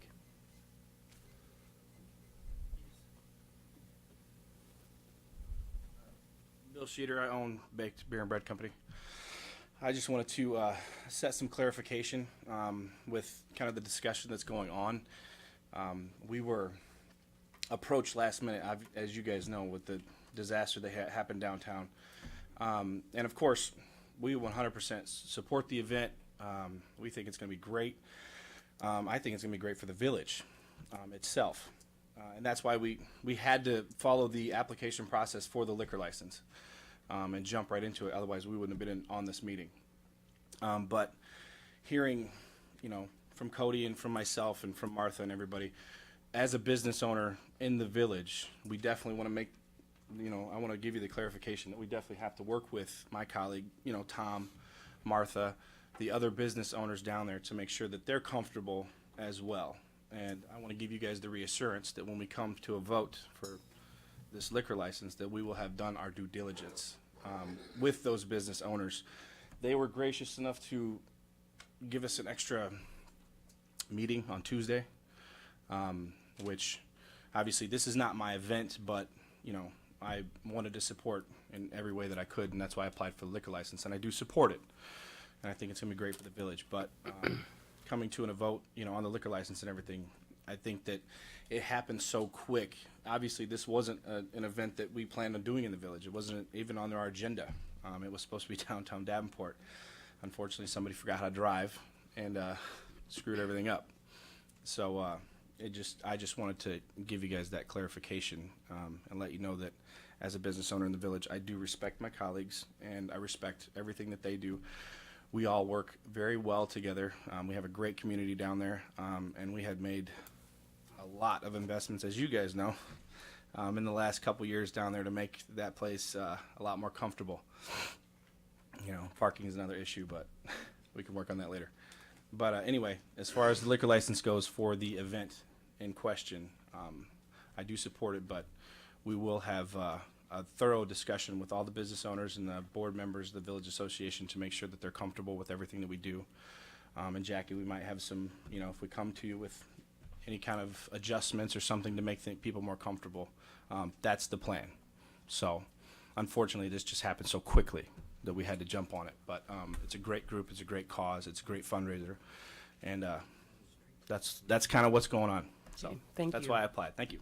Thank you. Anyone else from the public? I see there's a couple from council. Alderman Ambrose. Thank you, Madam Chair. You know, first off, Pride Fest has been a huge part of our community for a long time, but we've embraced it. After the accident, I realized it was going to impact out on 2nd Street. And, yeah, I understand the concern of the village, but hey, we're Can-Do City. Why don't you give our administration and our city attorney an opportunity to sit down and talk with you, and we're sure we can come up with some options that will. You've been a part of the West End for a long time, and you know, moving to East Davenport, you probably won't find as much love over there as you do down in the West End. So let's give our administration an opportunity to work with you, and I think we can come up with a great compromise. And as far as the village goes, you know, the parking issue, the closure of the street, you know, you give our staff an opportunity. You know, I'm sure those issues can all be addressed because we're a can-do city. Thanks. Thank you, Alderman Ambrose. Alderman Mattson? Thank you, Madam Chair. Yeah, a little concerned about the short notice, but we understand why that is. Okay, so, but we do give them their SCHMID, meaning we, the city council, give them the authority to tax and kind of manage themselves. We give that authority there. Obviously, the concern's the street. How about the park? Something like that. I mean, there's other locations that this could happen, still be in the East Village. So I'd maybe ask y'all to consider. I mean, the park is used for a lot. I don't know if it's being used that particular day, but you're still in the East Village. What about the park? Instead of closing a whole street. So just my thoughts. But we do give them the authority to manage themselves. Thank you. Thank you, Alderman Mattson. Anyone else from council?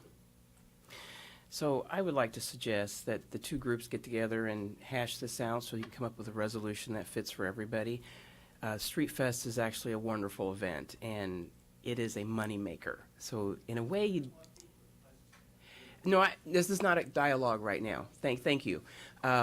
So I can see the benefit of having that in the village. So if the two of you groups, and I'll sit in, I can't sit in on a meeting tomorrow, but I'm more than happy to meet with both of you at any other time over the next 4 or 5 days.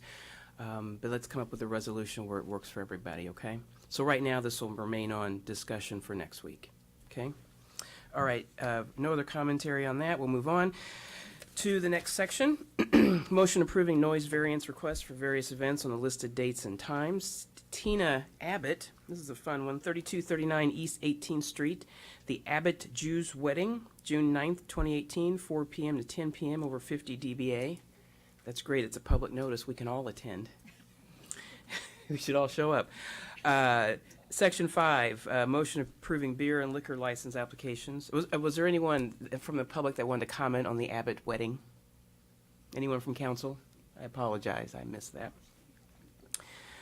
That item will move on. The new license, Brew in the Village, Three Blessings Incorporated, Jersey Ridge Road Criterium event to 11th Street, outdoor area, May 26, 2018, Criterium, license type beer, wine. Save a Lot, Guru Nanak Food Mart Incorporated, 405 East Locust Street, new license. License type E. Liquor notifications have been mailed to property owners within 200 foot of the premise on April 26th. Residence Inn, Fargo Hotels, Realty LP, 120 East 55th Street, ownership update, license type beer, wine. Anyone from the public that would like to comment on any of those items?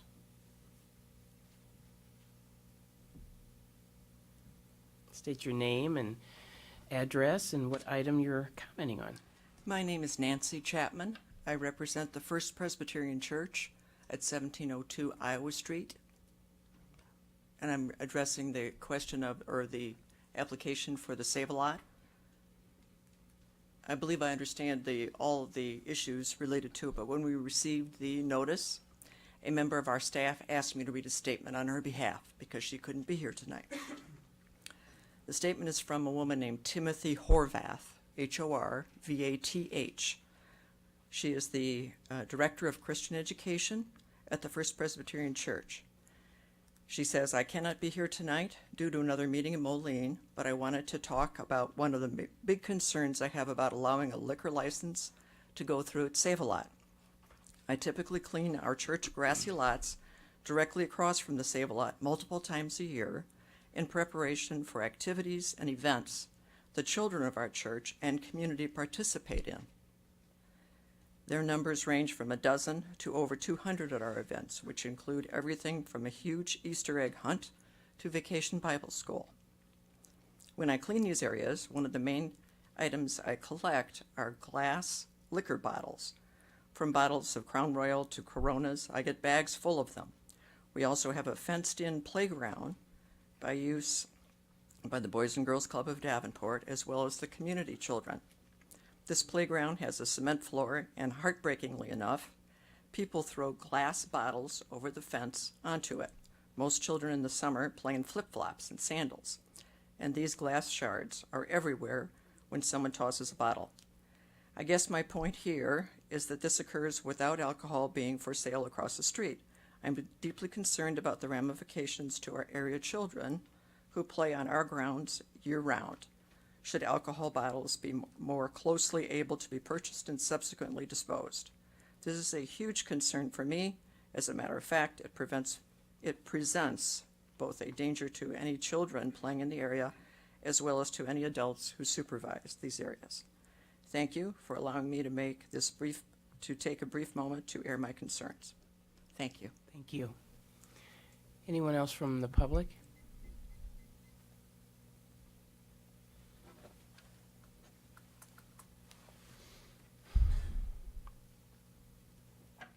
My name is Laurel Bell, and I live at 1803 LeClaire Street, directly across from Save-A-Lot grocery store.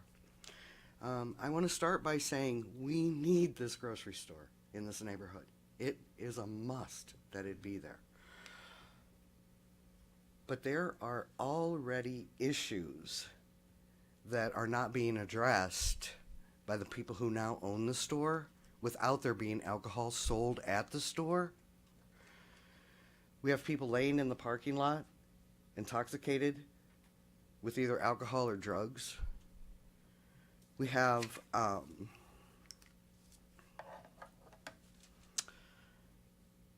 okay, I'm sorry. I guess I want to start first of all. My family has owned that home for 76 years.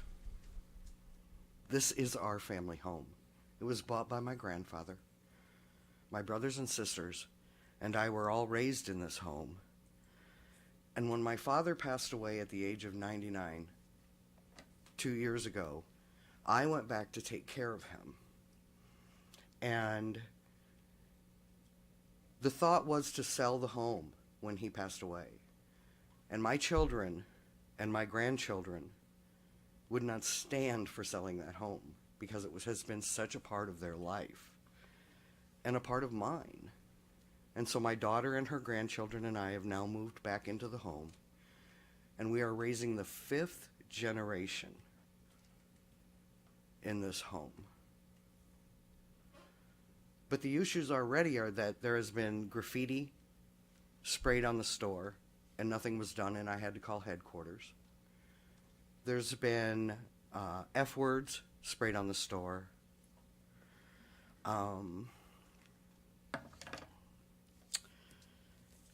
There are drug deals non-stop on a daily basis. When my father was ill and I smoked and he was on oxygen, I went outside onto the front porch to smoke. And I can't tell you on a daily basis how many drug deals I saw go down in that parking lot. And now that he has passed away and I live in the home and I'm not on that front porch every few minutes or every hour smoking, I still see the drug deals going down in that parking lot. The other day I pulled over on the side of Save-A-Lot for my 10-year-old granddaughter to run into the store and grab a gallon of milk. 2 cars pull up right in front of me, 5 feet from me, right in front of the door of Save-A-Lot. One gentleman gets out of one car, goes to the back of the other car. The door is opened, something is handed back and forth, and the guy gets back in his car and he drives away. I have huge concerns about now selling alcohol in that store. And my question to the person who wants to purchase the store, are you wanting to buy a grocery store or are you wanting to buy a liquor store with groceries in it? Because once you allow liquor to be sold on that site, at what point happens? Can you then now have a store that is sold mostly liquor and very few groceries in a neighborhood where we are desperate to have a grocery store? There's been one there my whole entire life. Eagles was there. And so I want you to know that this is a neighborhood that is on the verge. And you hold the key to which direction this neighborhood goes. Because one more business that sells alcohol in a poor neighborhood won't help. Thank you. Thank you. Anyone else from the public that would like to comment on this item? Alderman Ambrose? Oh, is there one more? Oh, come on up. Sorry. You didn't come up fast enough. Hello, my name is Hunter Bell. First off, good evening to the mayor and to the city council. Thank you for this opportunity. My name is Hunter Bell. I live at 1803 LeClaire Street, directly across from the Save-A-Lot, and I am currently a student at St. Ambrose University. Go Fighting Bees. So I would first just like to start off by addressing Madison Elementary as I speak for myself and I'm sure for many of the parents who would be deeply troubled by the fact that this is going in here. So as it stands already, every student at Madison Elementary receives free and reduced lunch.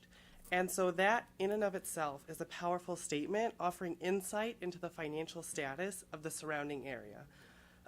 It is, to be quite frank, a low-income neighborhood of which we do not need another location to buy alcohol. Not only is it within 3 blocks of Madison Elementary, it is also at least one of the blocks of the of the Save-A-Lot parking lot is used as a route for children within our neighborhood to walk to Madison School. And so they would have to walk by that every day, which I think is just an absolute atrocity that they should not be faced with.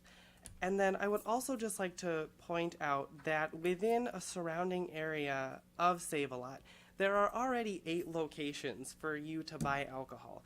4 of those are gas stations, which include 2 Quick Shops, 1 BP, and 1 Shell. There are 2 stores, Walgreens and Aldi's, and I've gone in and spoken, they do sell limited amounts. So, I mean, they're okay in that sense. And then last, but most important, we also have 1 bar that is a half a block away from the Save-A-Lot parking lot. And then lastly, there's 1 business specifically dedicated to selling alcohol that is, I don't know, probably 4 or 5 blocks up from the Save-A-Lot. But things have gotten so bad there that within the last week, they have already added several new cameras, installed additional bars on the windows. And so there is no need for another place to buy alcohol. As the woman over there already mentioned, we need grocery stores. We need places that will foster development and bring in just anything but alcohol. We do not need that. Thank you very much. Thank you. Anyone else from the public?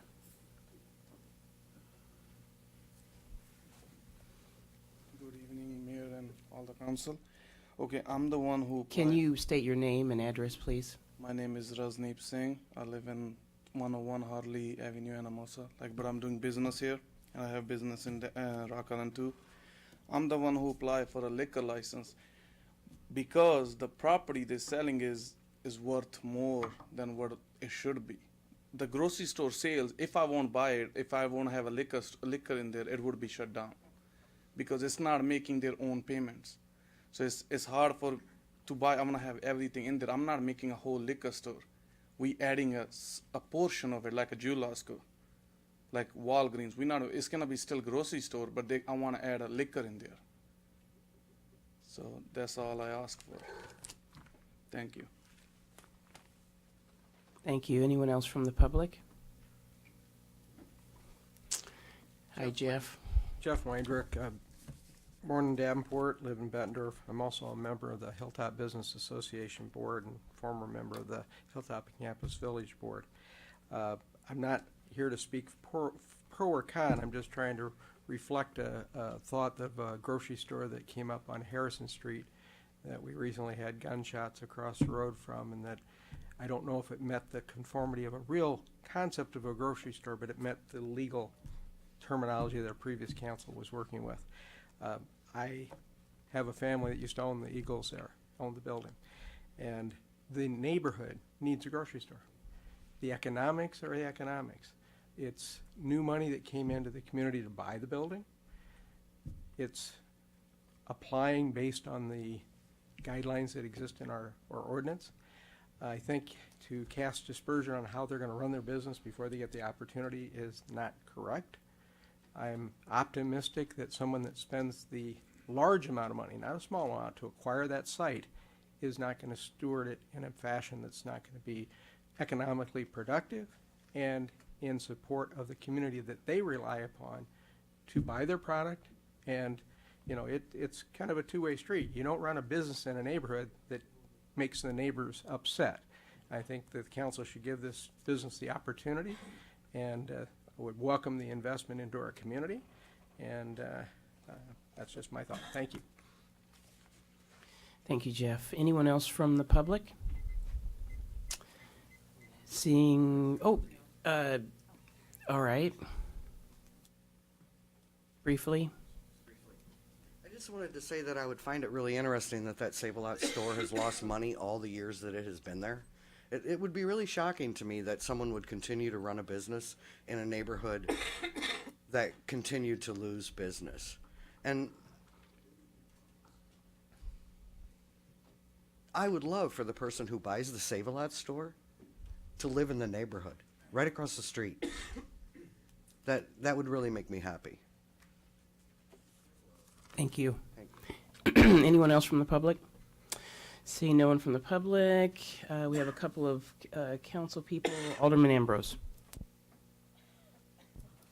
Thank you, Madam Chair. You know, first off, I probably a good kept customer of both the Save-A-Lots, the one down on the west end and the one up there, and they closed up the west end, and it had a huge negative impact to the neighbors.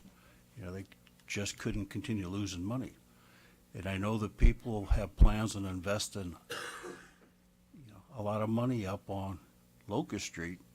You know, I attend the church. I know the neighborhood fairly well. And just like I've said before tonight, you know, all we ask is people to obey the laws and ordinances and take care of their property and be a good neighbor. Now, when it comes to liquor license, and I also said this a little bit earlier, the city's hands are tied when it comes to liquor license. I'd ask our city attorney to talk a little bit about that, because we've been, you know, we deal with it all the time. Tom? Thank you, Alderman Ambrose. Yes, the council votes on liquor licenses, but a negative vote on a liquor license is appealable up to Ankeny, to the Iowa Alcoholic Beverages Division, and they can overturn it, and they often do overturn it. Tom, have they ever supported the cities? Not since I've been on the council. Yes, but it's rare. So, you know, I understand the neighbors' concerns, and when you see, well, first off, you got a great alderman, and I'm sure she's going to get on top of this right away, but you see things that are happening. I hope you're calling 911 and giving our police department an opportunity to address them. And when it comes to graffiti, you know, we tackle these issues every day, and they can be addressed. So, Save-A-Lot's, you know, been a great business. They got great people that are working there. So let's give them an opportunity. And when things are out of place, let your older person take care of it. Thank you, Alderman Ambrose. Appreciate that. Vote of confidence. Alderman Dickman. How do I follow that? I wanted to thank the individuals who came to speak about their concerns with the neighborhood, and also thank you to the business owner applying for the license. And I don't think that this should be an ending point. As was mentioned, our hands are kind of tied, and the state has directed our fate. But when you do see things going down, and I would hope that any business wouldn't want drug deals going on in their parking lot, would be very concerned about their neighbors having liquor bottles thrown into the yard and things of that nature. So anytime that you can have a chance to meet together, and I'm sure your alderman would be happy to help facilitate that meeting, to talk about issues or concerns that you have with any kind of issues, work together. And it's been said like 3 times already, but we are all concerned about the children in the community, and we don't want anyone stepping on glass or having to pass someone passed out in a parking lot or doing a drug deal. So please do work together. Thank you. Thank you. Alderman Grip. Thank you, Madam Chair. I would also like to say I appreciate the comments from the ladies about another liquor store in a neighborhood that, quite honestly, or another store that sells liquor in a neighborhood that doesn't need another store that sells liquor. I appreciate your comments, and I agree with them. The state of Iowa does take our authority away on this, and they will typically override any negative any negative vote that we would bring forward. The question that I heard that was raised, that we've discussed, it's been a couple of years now, but I would like Mr. Warner to answer this question. The question was, at what point does the grocery store that sells liquor become a liquor store that sells groceries, and how does that impact the liquor license?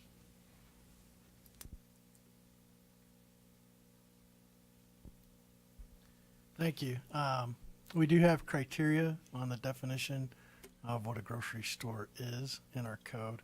I cannot give you those off the top of my head. But we also have, for carry-out liquor licenses, we have volume of display space regulations that control the volume of display space. So there's a couple different ways in our code we try to get at that issue. So it's not just completely wide open. Done? Okay. Thank you, Alderman Grip. Wait, do I have another? Okay, go for it. Thank you.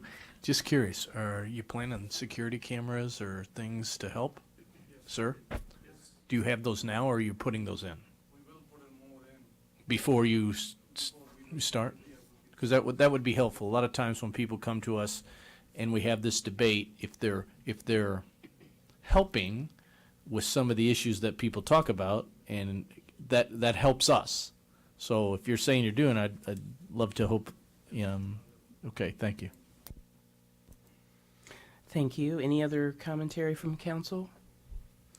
And I'll just couple of comments. If you haven't already guessed, I am the alderwoman for this ward where Save a Lot is at, and I'm acutely aware of. I live not that far from Save a Lot, just a few blocks.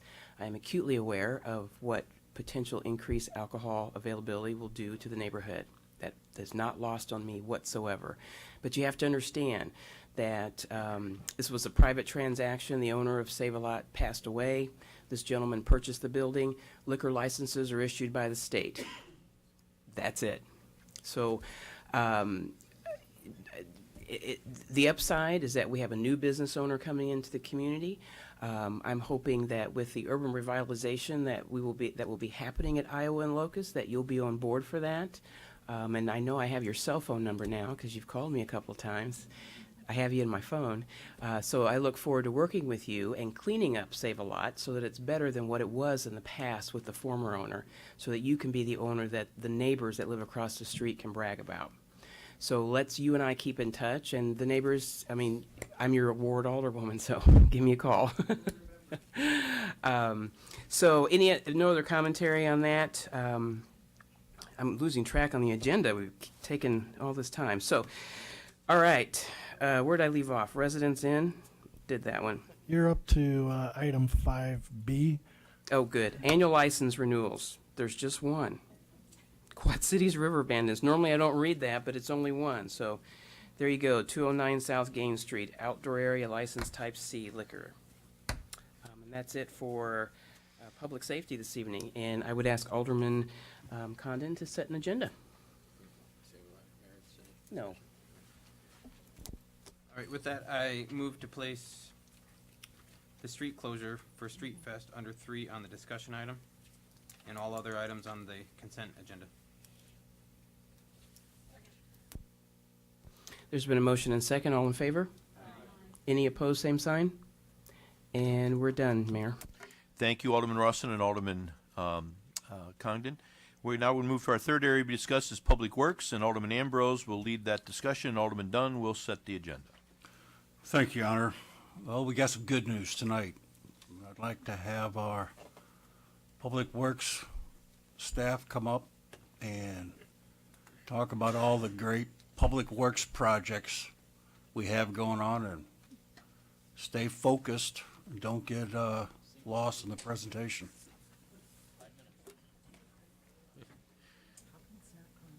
Uh-oh. Shut off. They jammed it, man. 5 minutes. I'll try to be faster. So as Clay Merritt Public Works, as springtime comes, we all know that means construction season. And right now, I'm just going to show you some of the projects that we're doing this construction season. They total over $20 million, just to show it. And there's primarily streets and sewer projects. If you would see what you're seeing, you would see Main Street, essentially, or rather 3 projects that are sewer separation projects that are happening in and around our downtown area, essentially removing cross connections from the storm and sanitary sewer. It's on Federal, Main, and then 4th and LeClaire. There we go, the ones in blue. And we're moving. Next is resurfacing program. So what you see on before you is, or rather what Alderman Ambrose will read, is a contract for our resurfacing program. What you see highlighted is the areas in which we'll be targeting. First area, if we have a signed contract, we'll be going after is West Locust, followed by Marquette once school ends, then followed by Telegraph, and then finishing up East 39th, which we started last year. Next one's East Locust Street. As anyone who's aware of this, driving on the east side of town, that one started on Monday. It'll be a fairly lengthy one, looking to have that one buttoned up by September. Division between 3rd and 4th Street. This is another one. Right now, storm sewer repairs are occurring. That should be wrapped up in the next week or two, at which time this summer we'll have this project underway, a much needed one.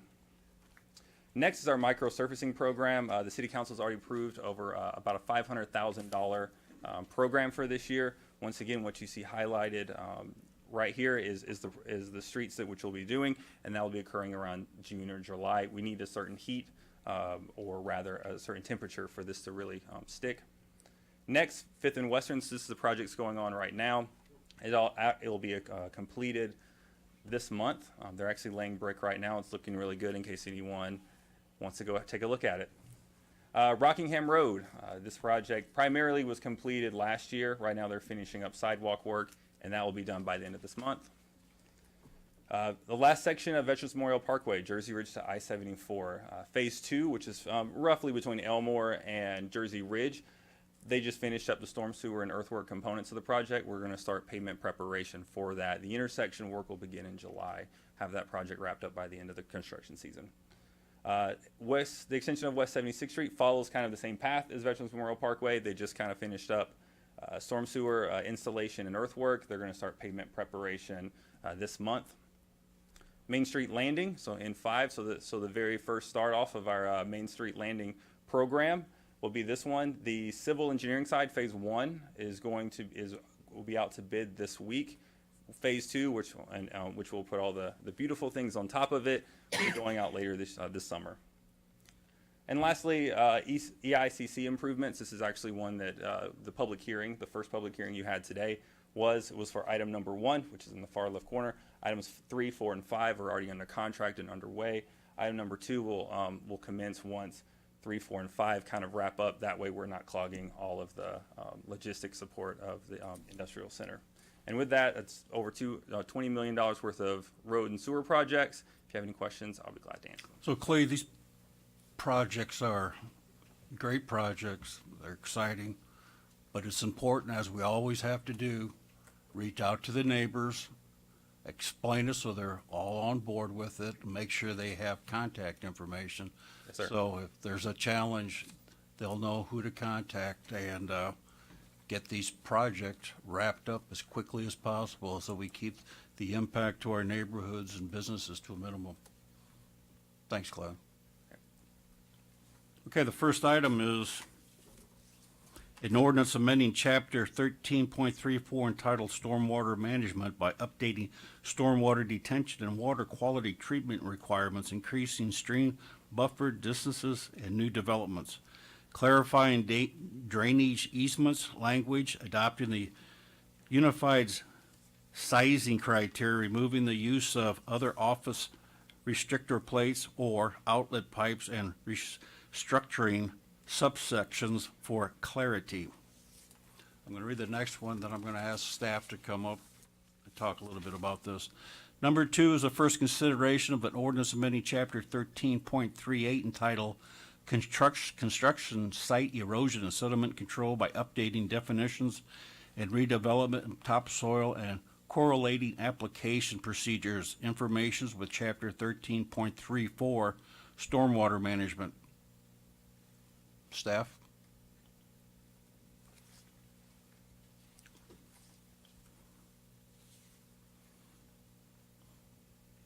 So Amy's council had a great presentation about what the objects of doing this is. Can you briefly explain that to the public? Sure. Some of the basic changes were to decrease the amount of impervious surface that warranted stormwater detention quality requirements in order for us to further implement the goals of the stormwater management ordinance, which are to protect our waterways and improve our hydrologic health of our water systems. And so that will gain us more infiltration and detention and redevelopment areas, and just provide for greater stormwater quality throughout town. Some of the clarities that was needed through subsections, there was some different information in the stormwater manual versus the ordinance, and was causing some confusion during plan review with developers. So trying to make things a little more clear for everybody so we're all on the same page.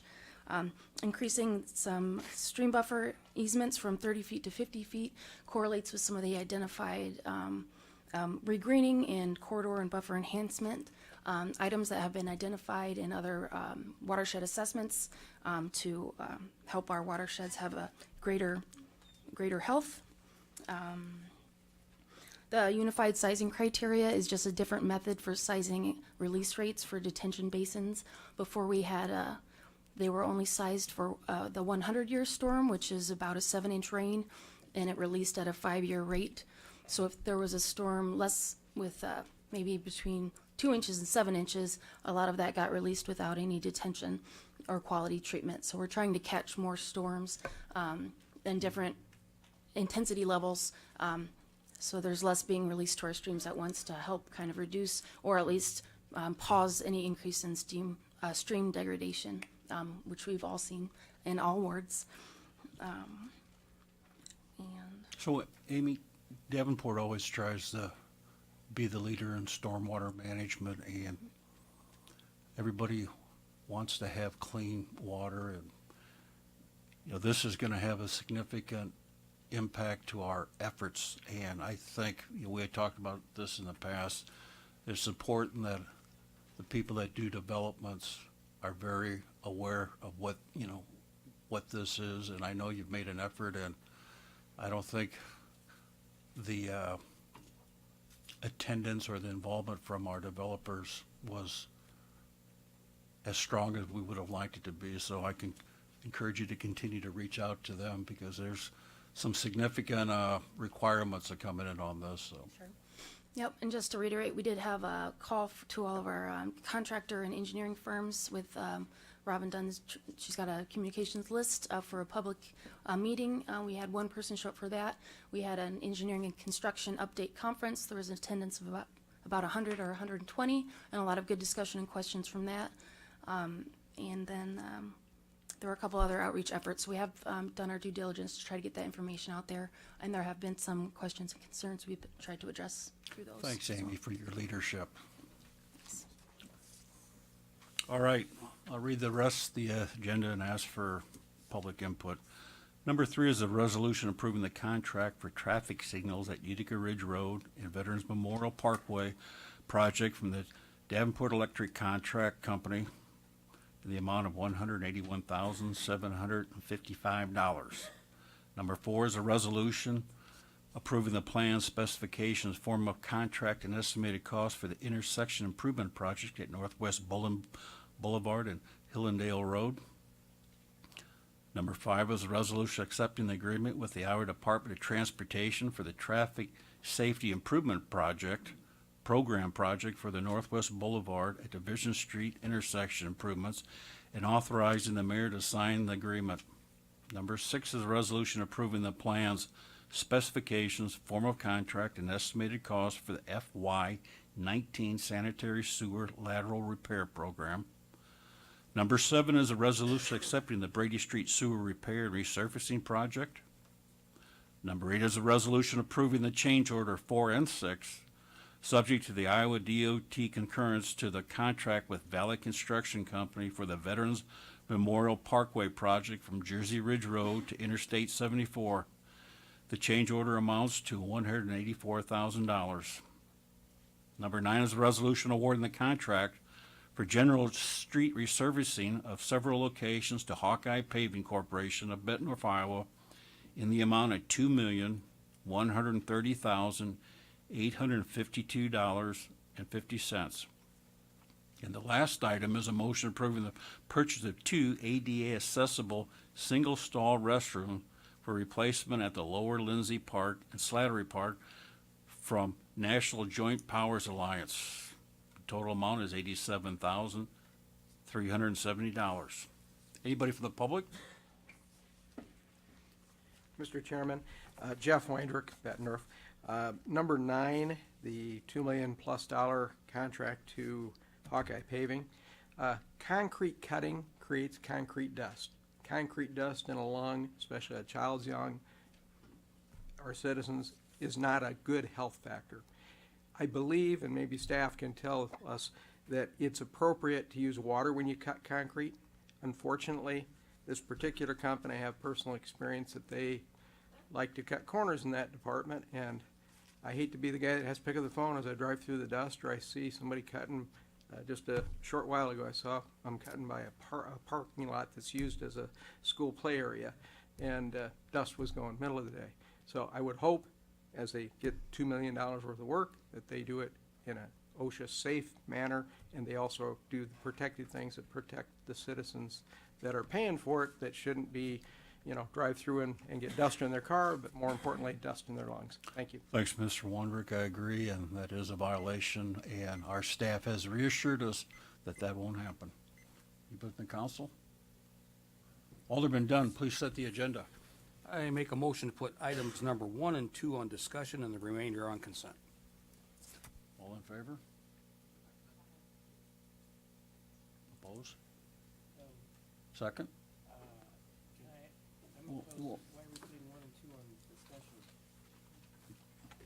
Because Alderman Dunn wants them on. Because I asked for it?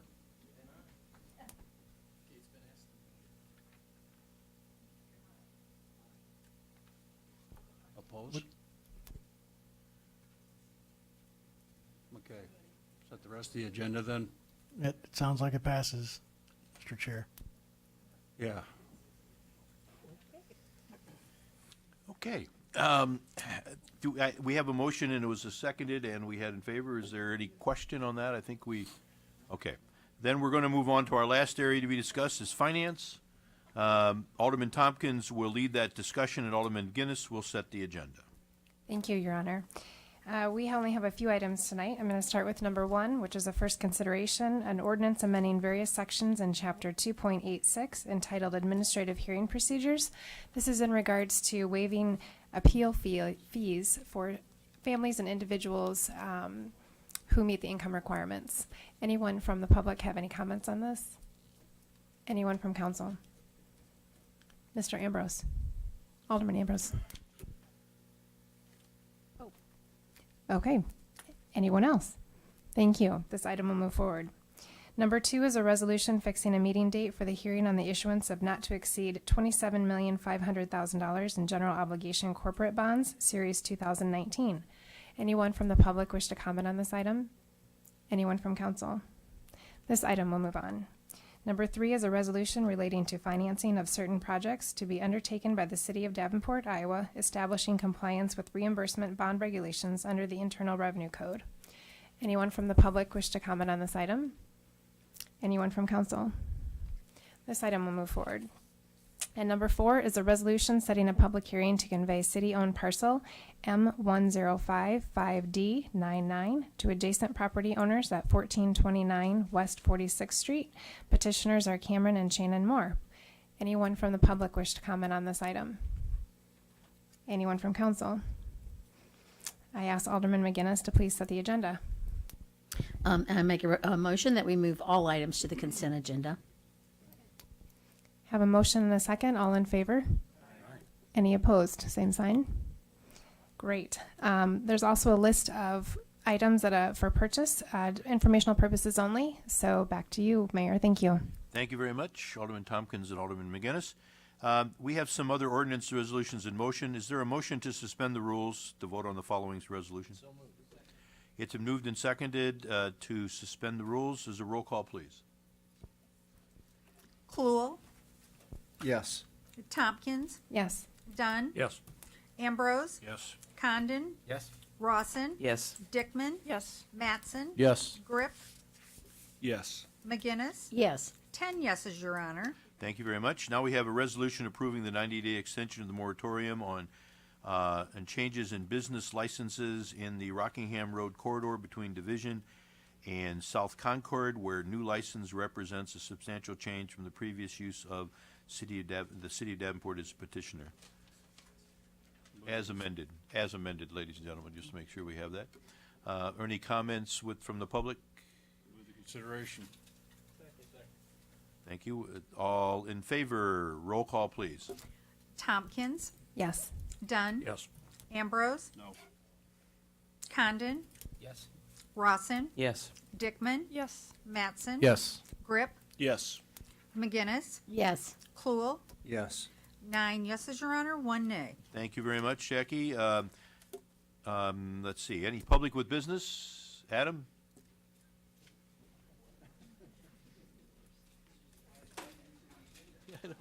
No. I'm Rick Williams, this ward. I just wanted to let you guys know on one event that's coming up. It's a Special Olympics event. It's Trivia Night, fundraiser for the Special Olympics of Scott County, and it is at the Knights of Columbus. Saturday, June 2nd, 2018. We're Knights of Columbus, 1111 West 35th Street. Time, doors open at 6 p.m. Trivia starts at 7. Cost is $10 each for a table for 8. And then there's 50-50 raffle prize for top 3 tables. So I just wanted to let you know. And then I also have a few more dates of stuff coming up, but I don't have those with me. But I'll let you know as they get closer. Thank you. Please. Thank you, Adam. Is the trivia a theme trivia or is it just general? Yes. To give a little bit more details, but I can't give out too much. Part of the trivia is a group of athletes, which I was one of them, went to different locations throughout Davenport and took pictures.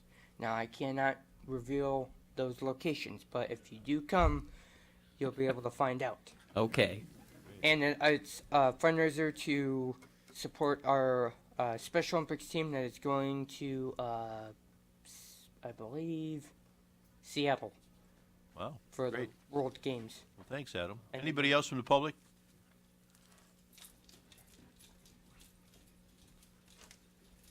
If you would, again, name and address, so forth. I live at 3230 Boyce Avenue, West Davenport. Guys, I don't know if you can do it, but can you do something with the county and yourselves? Try to get some kind of TIF district or something in the West End, on the corridor where the interstate goes through, and open up some kind of shopping district out there. All of our people are going to Muscatine. If you go to Muscatine, look at the shopping districts there at the big stores and stuff. Half of them are from Scott County. They don't drive all the way across town from the West End. It's closer, quicker to go take that highway and go to Muscatine. The county's losing revenue. The city's losing revenue. It's a thought. I don't know if you've done it or researched it, but I know you guys can't give feedback, but the West End has got to start growing. We can't go any farther east. Bettendorf might start getting upset if we just push them off in the river, but we've got plenty of prime land out there. And there's a lot of area along the corridor on 22 and 61 that's still in Davenport. And maybe do something in conjunction with the county. It's tax money. Thank you for your ideas. Thank you. Anybody else from the public? Derek Carter, Rockingham Road. Just real quick, as we talk about, improving the west end of Davenport and all the sidewalk stuff and everything that's going on, I don't know who's in charge of it or who could put pressure on it, maybe you particularly, Alderman, but, the dust down on Rockingham's always been kind of an issue, and with the sidewalk deal and all the gravel that's been down there recently, I don't know what it takes to kind of put pressure on, say, the street sweeper. Usually, I don't know, man, maybe twice a year, 3 times a year. Throughout the summer, they kind of come down there, and I don't know what it would take to kind of keep that. I know a lot of people have talked about the dust and the alleviation of the stuff on the roads, and I don't know what maybe it would take, or if it's funds have to be moved around or somebody can put pressure on Public Works to maybe get that done, but it's definitely something that should be considered to help keep that road in decent shape and the businesses there kind of clear and such. So just an idea I thought I'd bring in front of you guys. Thank you for your input. Anybody else from the public? Seeing no one, is there any other reports of city officials? Move to adjourn? So moved. Moved and seconded. All in favor say aye. Any opposed, same sign. Adjourned.